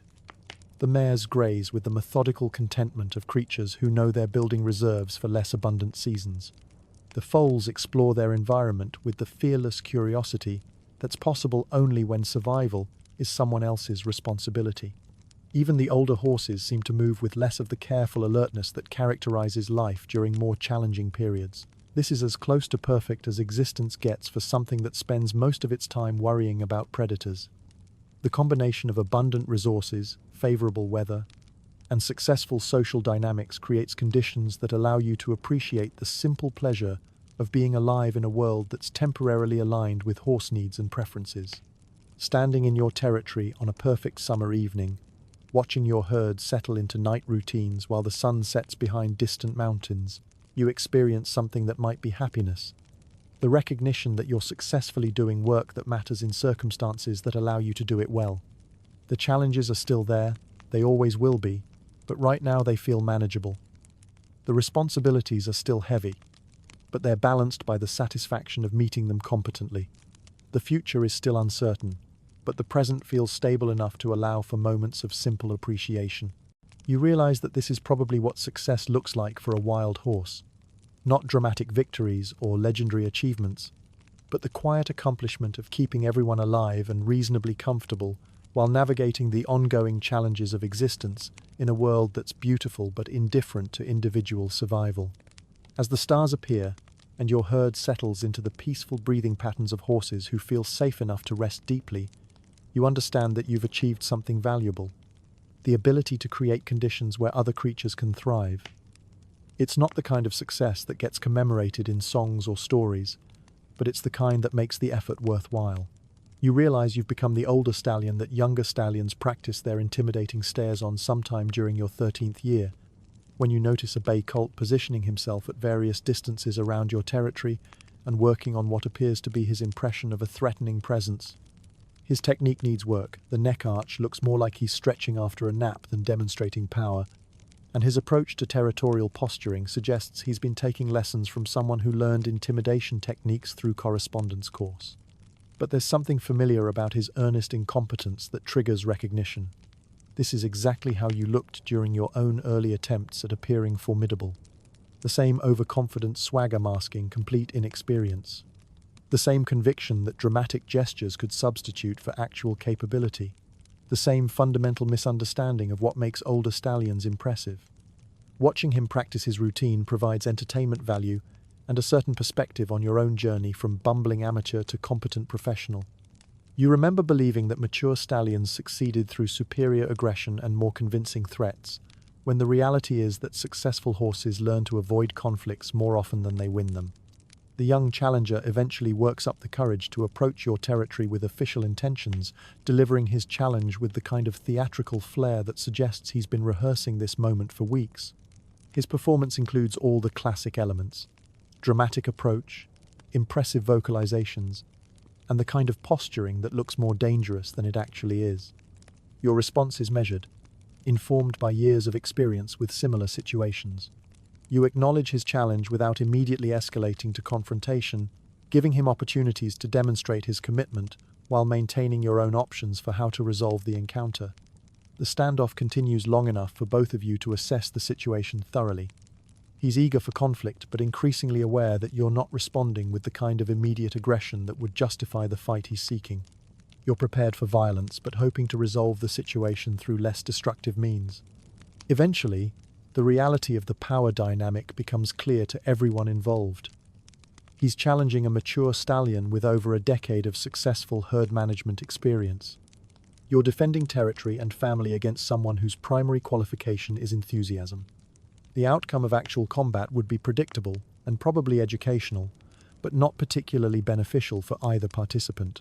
The resolution comes when your challenger, having demonstrated his willingness to fight without forcing a fight, withdraws with the kind of dignity that suggests this was always part of his strategic plan. You allow him to retreat without pursuit, understanding that letting him maintain his pride prevents the creation of a permanent enemy. The gradual accumulation of scars, both visible and otherwise, marks your progression through the various challenges that define adult horse life. Each mark represents a story you'd rather not retell: the territorial dispute that couldn't be resolved diplomatically, the predator encounter that required close-quarters defense, the accident that happened because you weren't paying attention at exactly the wrong moment.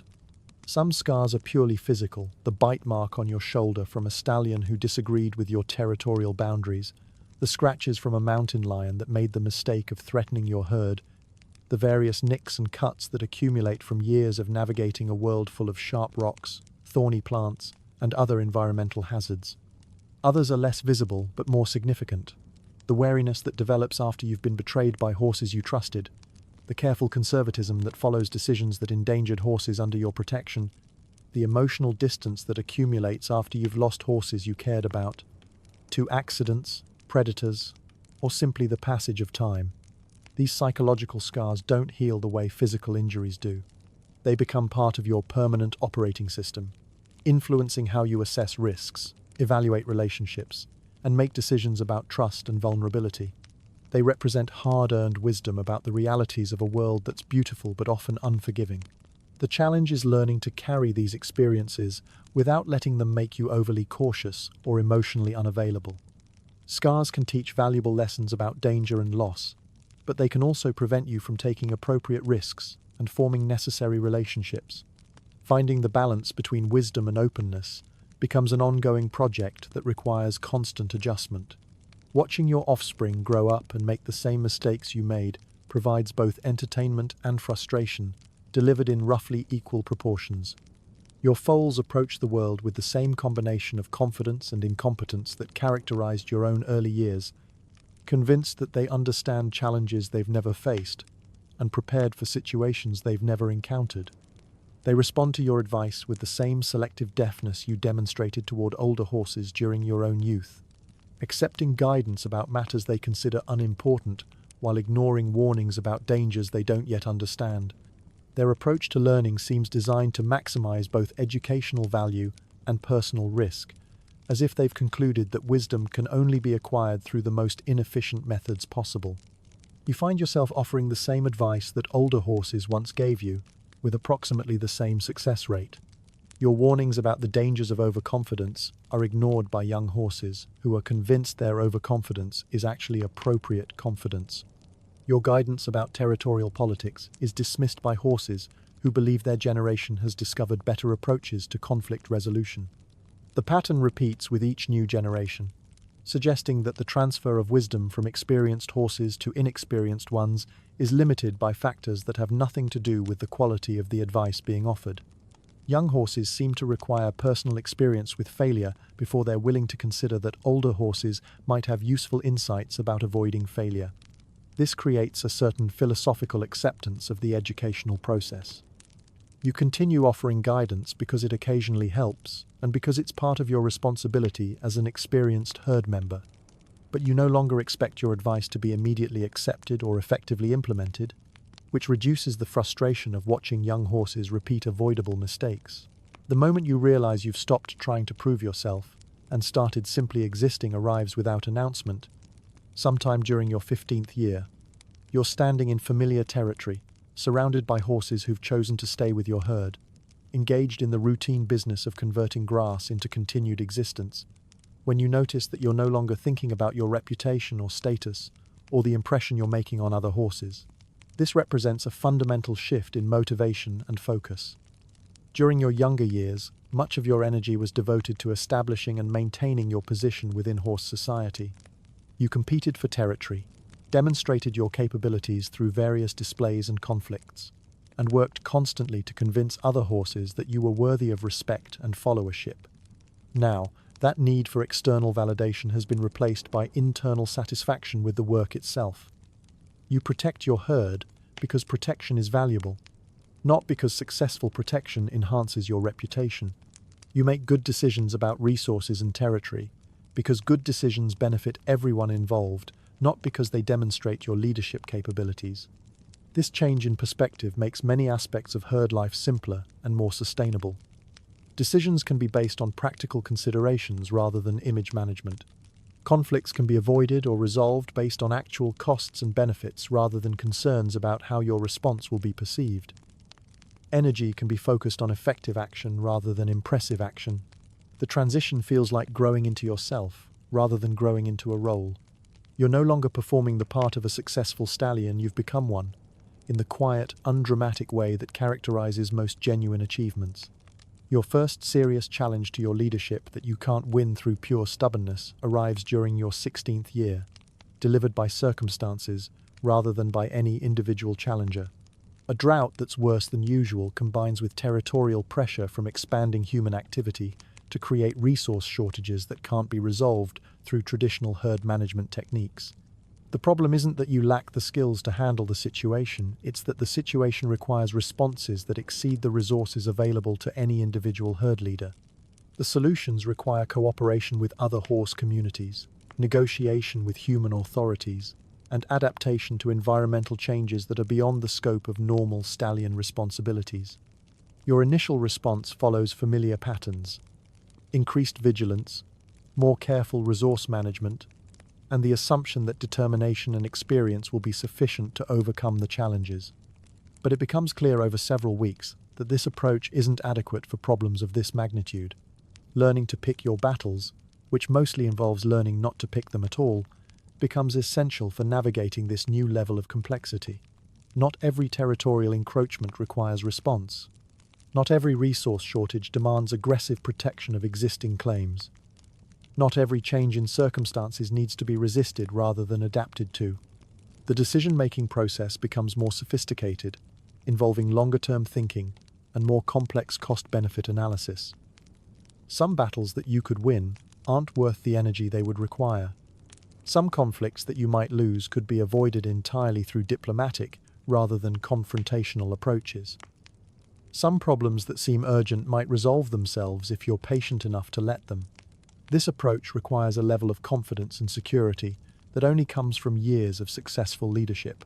Less experienced horses often feel compelled to respond aggressively to every challenge, while mature leaders can afford to choose their responses based on strategic rather than emotional considerations. An autumn storm rolls across the prairie with the kind of dramatic intensity that reminds you why humans write poetry about weather instead of just enduring it. The sky darkens with theatrical precision, building layers of clouds that suggest nature has been taking correspondence courses in classical drama and is ready to demonstrate advanced techniques in atmospheric tension. The wind arrives first, carrying scents of rain and distant mountains, and the kind of electric charge that makes every horse in the vicinity suddenly very interested in finding appropriate shelter. Your herd moves with the purposeful urgency of creatures who've experienced serious weather before and know exactly how unpleasant it can become when you're not properly prepared. The rain, when it begins, starts gently and builds to the kind of downpour that seems personally offended by the existence of dry ground. Within minutes, the familiar landscape transforms into something that looks like the world's largest and most inconveniently located swimming pool, with lightning providing occasional illumination for the dramatic flooding of previously comfortable grazing areas. Your herd takes shelter in a grove of trees that offers some protection from the worst of the storm, while providing good drainage for the water that's determined to pool wherever horses might want to stand. The trees creak and sway with the kind of movement that suggests they're having their own conversation with the wind about the appropriate limits of flexibility. But there's something deeply satisfying about weathering this kind of storm successfully. The preparation paid off. You chose good shelter, positioned the herd appropriately, and made the decisions that kept everyone safe during dangerous conditions. The electric tension before the rain created a kind of anticipatory excitement, and the ancient comfort of surviving something fierce and powerful provides a satisfaction that's hard to achieve through ordinary circumstances.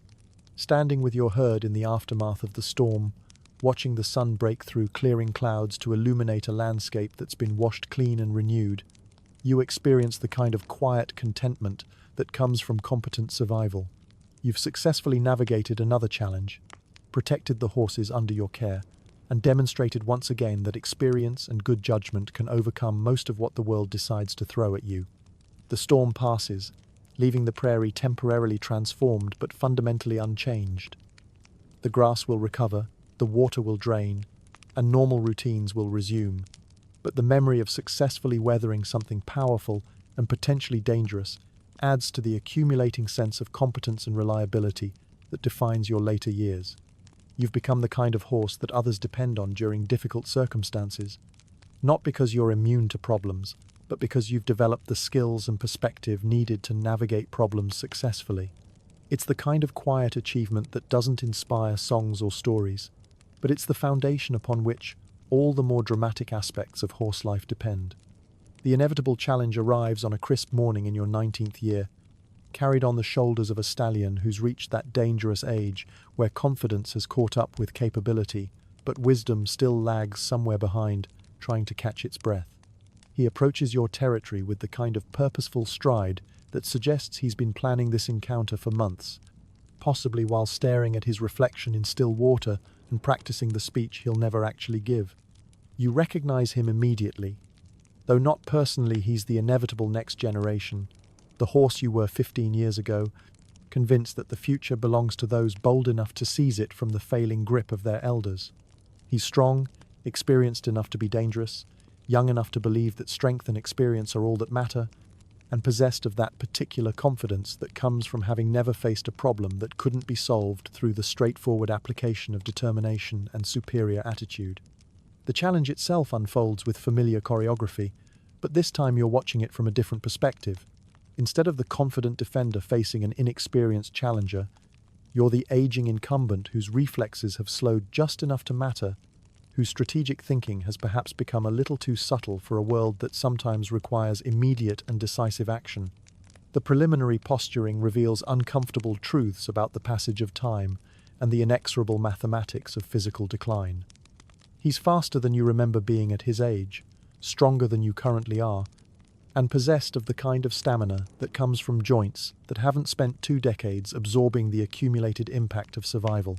In a world designed around the assumption that grass should be difficult to reach and predators should be plentiful, but experience counts for something, even when experience is fighting an uphill battle against youth and enthusiasm. You know things he doesn't know yet. How to pace a confrontation, when to conserve energy for decisive moments, how to use terrain and positioning to compensate for raw physical advantages. Your approach to the conflict is economic rather than dramatic, focused on achieving objectives with minimum expenditure of resources that are no longer as abundant as they once were. The fight, when it finally happens, is neither the epic clash of titans you might have imagined during your prime years, nor the pathetic collapse you've occasionally feared during moments of late-night honesty about your declining capabilities. Instead, it's a professional disagreement between 2 competent horses, resolved through the application of skill, experience, and the kind of mature judgment that comes from understanding the difference between winning a fight and winning a war. You lose, but you lose well, giving ground gradually, making him work for every advantage, ensuring that his victory comes at sufficient cost to make him respect what he's accomplished. The defeat is definitive, but not humiliating, comprehensive, but not devastating. He wins the herd, the territory, and the responsibilities that come with both.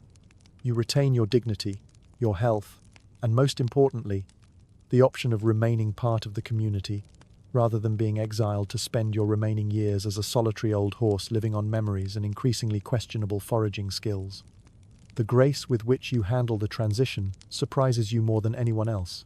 During your younger years, you assumed that losing leadership would feel like losing everything: identity, purpose, status, the fundamental meaning that made effort worthwhile.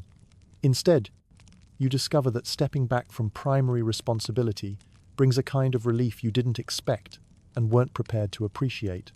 The constant vigilance that defined your leadership years, the endless scanning for threats, the perpetual assessment of resources and weather and social dynamics, can finally relax into something more manageable.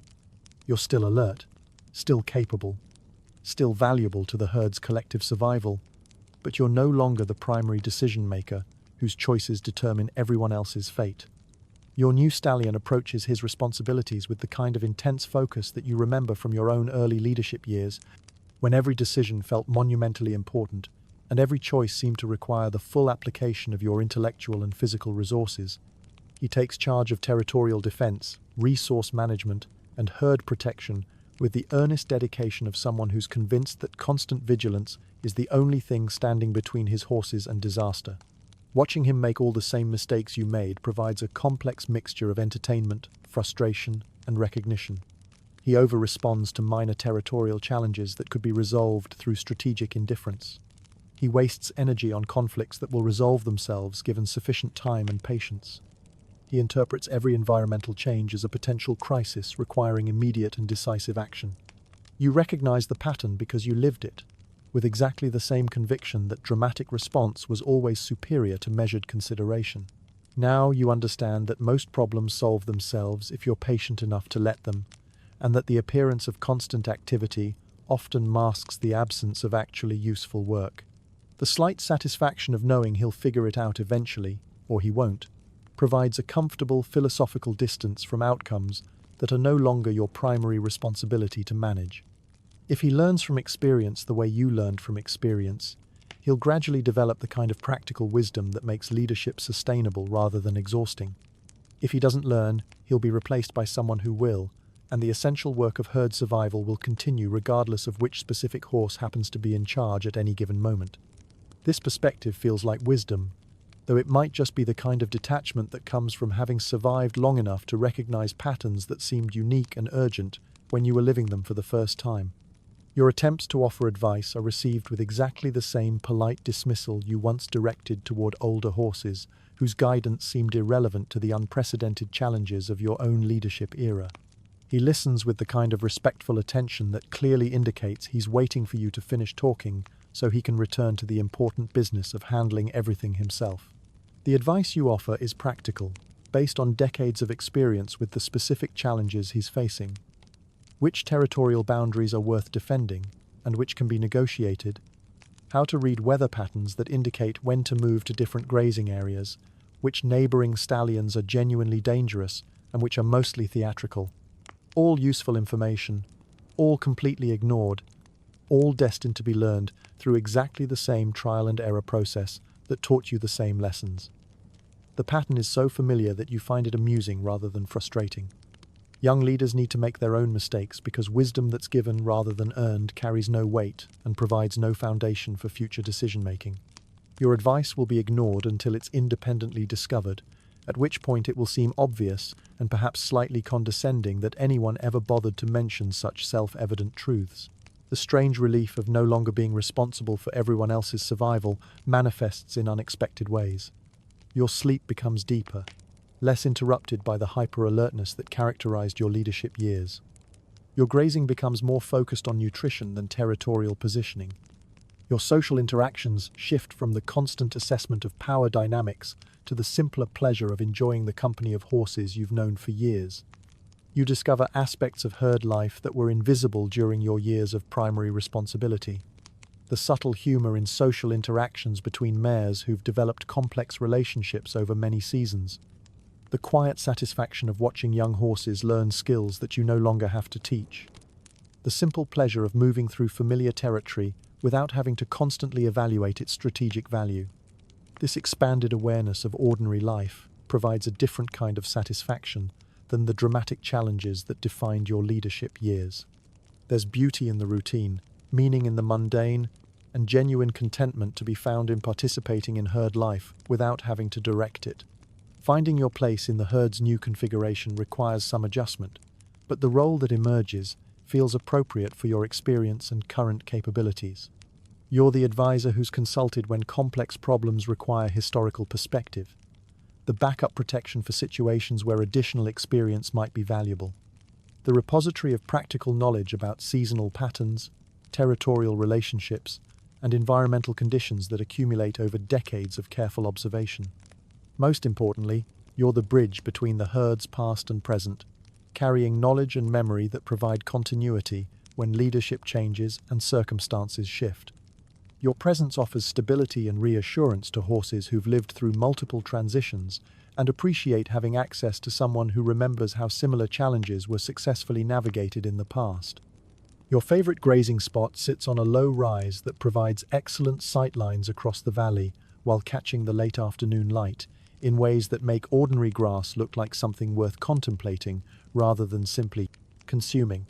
During your leadership years, you rarely had time to appreciate the aesthetic qualities of locations. They were evaluated primarily for their strategic value, their resource potential, their defensive characteristics.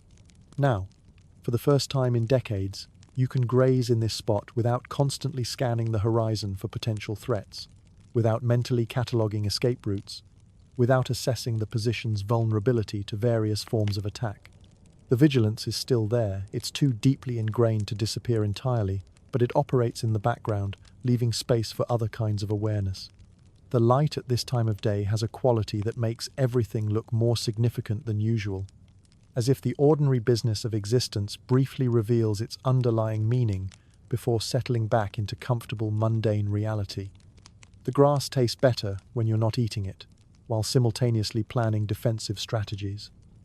The air smells richer when you're not analyzing it for signs of approaching weather or predator activity. This might be what contentment feels like, the ability to exist fully in the present moment without the constant mental calculation of future possibilities and potential threats. Not the absence of responsibility, but responsibility that's sized appropriately to your current capabilities and circumstances. Standing in your favorite spot as the sun begins to set behind familiar mountains, you understand that retirement isn't the ending of meaningful life. It's the beginning of a different kind of meaning, one that's based on appreciation rather than achievement, observation rather than action, and the quiet satisfaction of having successfully navigated the transition from indispensable to appropriately useful. The herd moves through its evening routines around you, and you're part of it without being central to it. You're still valued, still respected, still contributing to the collective project of survival, but in ways that allow for the kind of peace that comes from knowing your immediate survival doesn't depend on making perfect decisions under constant pressure. This passage captures the profound contentment of an aging wild horse reflecting on a life well lived. In his retirement from leadership, the horse discovers unexpected freedoms, eating grass for pleasure rather than strategic positioning, moving for comfort instead of tactical advantage, and enjoying social interactions without the burden of maintaining complex political relationships. The narrative reveals how leadership had consumed his identity for 2 decades, subordinating personal desires to group survival needs. Now, rediscovering individual preferences feels like recovering a lost part of himself. He observes new generations of foals with detached amusement, appreciating their fearless curiosity and endearingly incompetent attempts at adult behavior without the constant anxiety of keeping them alive. Physical aging brings both challenges and unexpected gifts. His joints become reliable weather forecasters, providing atmospheric pressure readings more accurate than conscious observation. While movement requires more planning and recovery takes longer, these limitations bring patience, perspective, and a calm understanding that most urgent situations aren't truly urgent. The margin for error shrinks, but so does the need to make dramatic corrections. A pivotal realization emerges during a quiet afternoon. Most of his life was spent on routine survival, and this was exactly right. What might have seemed depressing in youth now brings deep satisfaction. He recognizes that he accomplished the most important work available to any creature, converting time and energy into continued existence, not just for himself, but for those depending on his competence. The horse discovers that true wisdom isn't profound insights about existence's nature, but practical judgment about navigating life effectively. When young horses seek his counsel, he offers contextual analysis rather than definitive answers, helping them understand complexity rather than providing simple solutions. He learns that wisdom can't be transferred through explanation, it must be earned through experience. Serenity develops through accepting slower movement, longer deliberation, and caring less about others' opinions. Moving slower reveals environmental details previously missed. Thinking longer improves decision quality. Caring less about reputation provides freedom from exhausting image management. The passage culminates in an evening scene of profound contentment. Standing among his peacefully settling herd, the horse experiences completion, the satisfaction of having lived a completely unremarkable life extraordinarily well. Nothing about his existence would interest historians or inspire poetry, yet he provided steady leadership that allowed ordinary life to continue through all seasons and challenges. He kept everyone alive.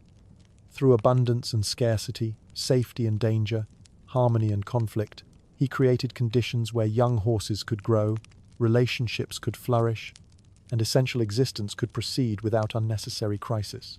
His achievement isn't monument-worthy, but it's the foundation upon which all visible accomplishments depend. Under stars that have witnessed countless generations learning identical lessons, he understands he's achieved something genuinely valuable: successful existence within life's constraints and possibilities. As night settles and 40 horses breathe in the rhythm of creatures feeling safe enough to rest deeply, he embodies the quiet triumph of converting time into meaning through competent existence in a beautiful, challenging world that has been home for all his ordinary, extraordinarily successful years.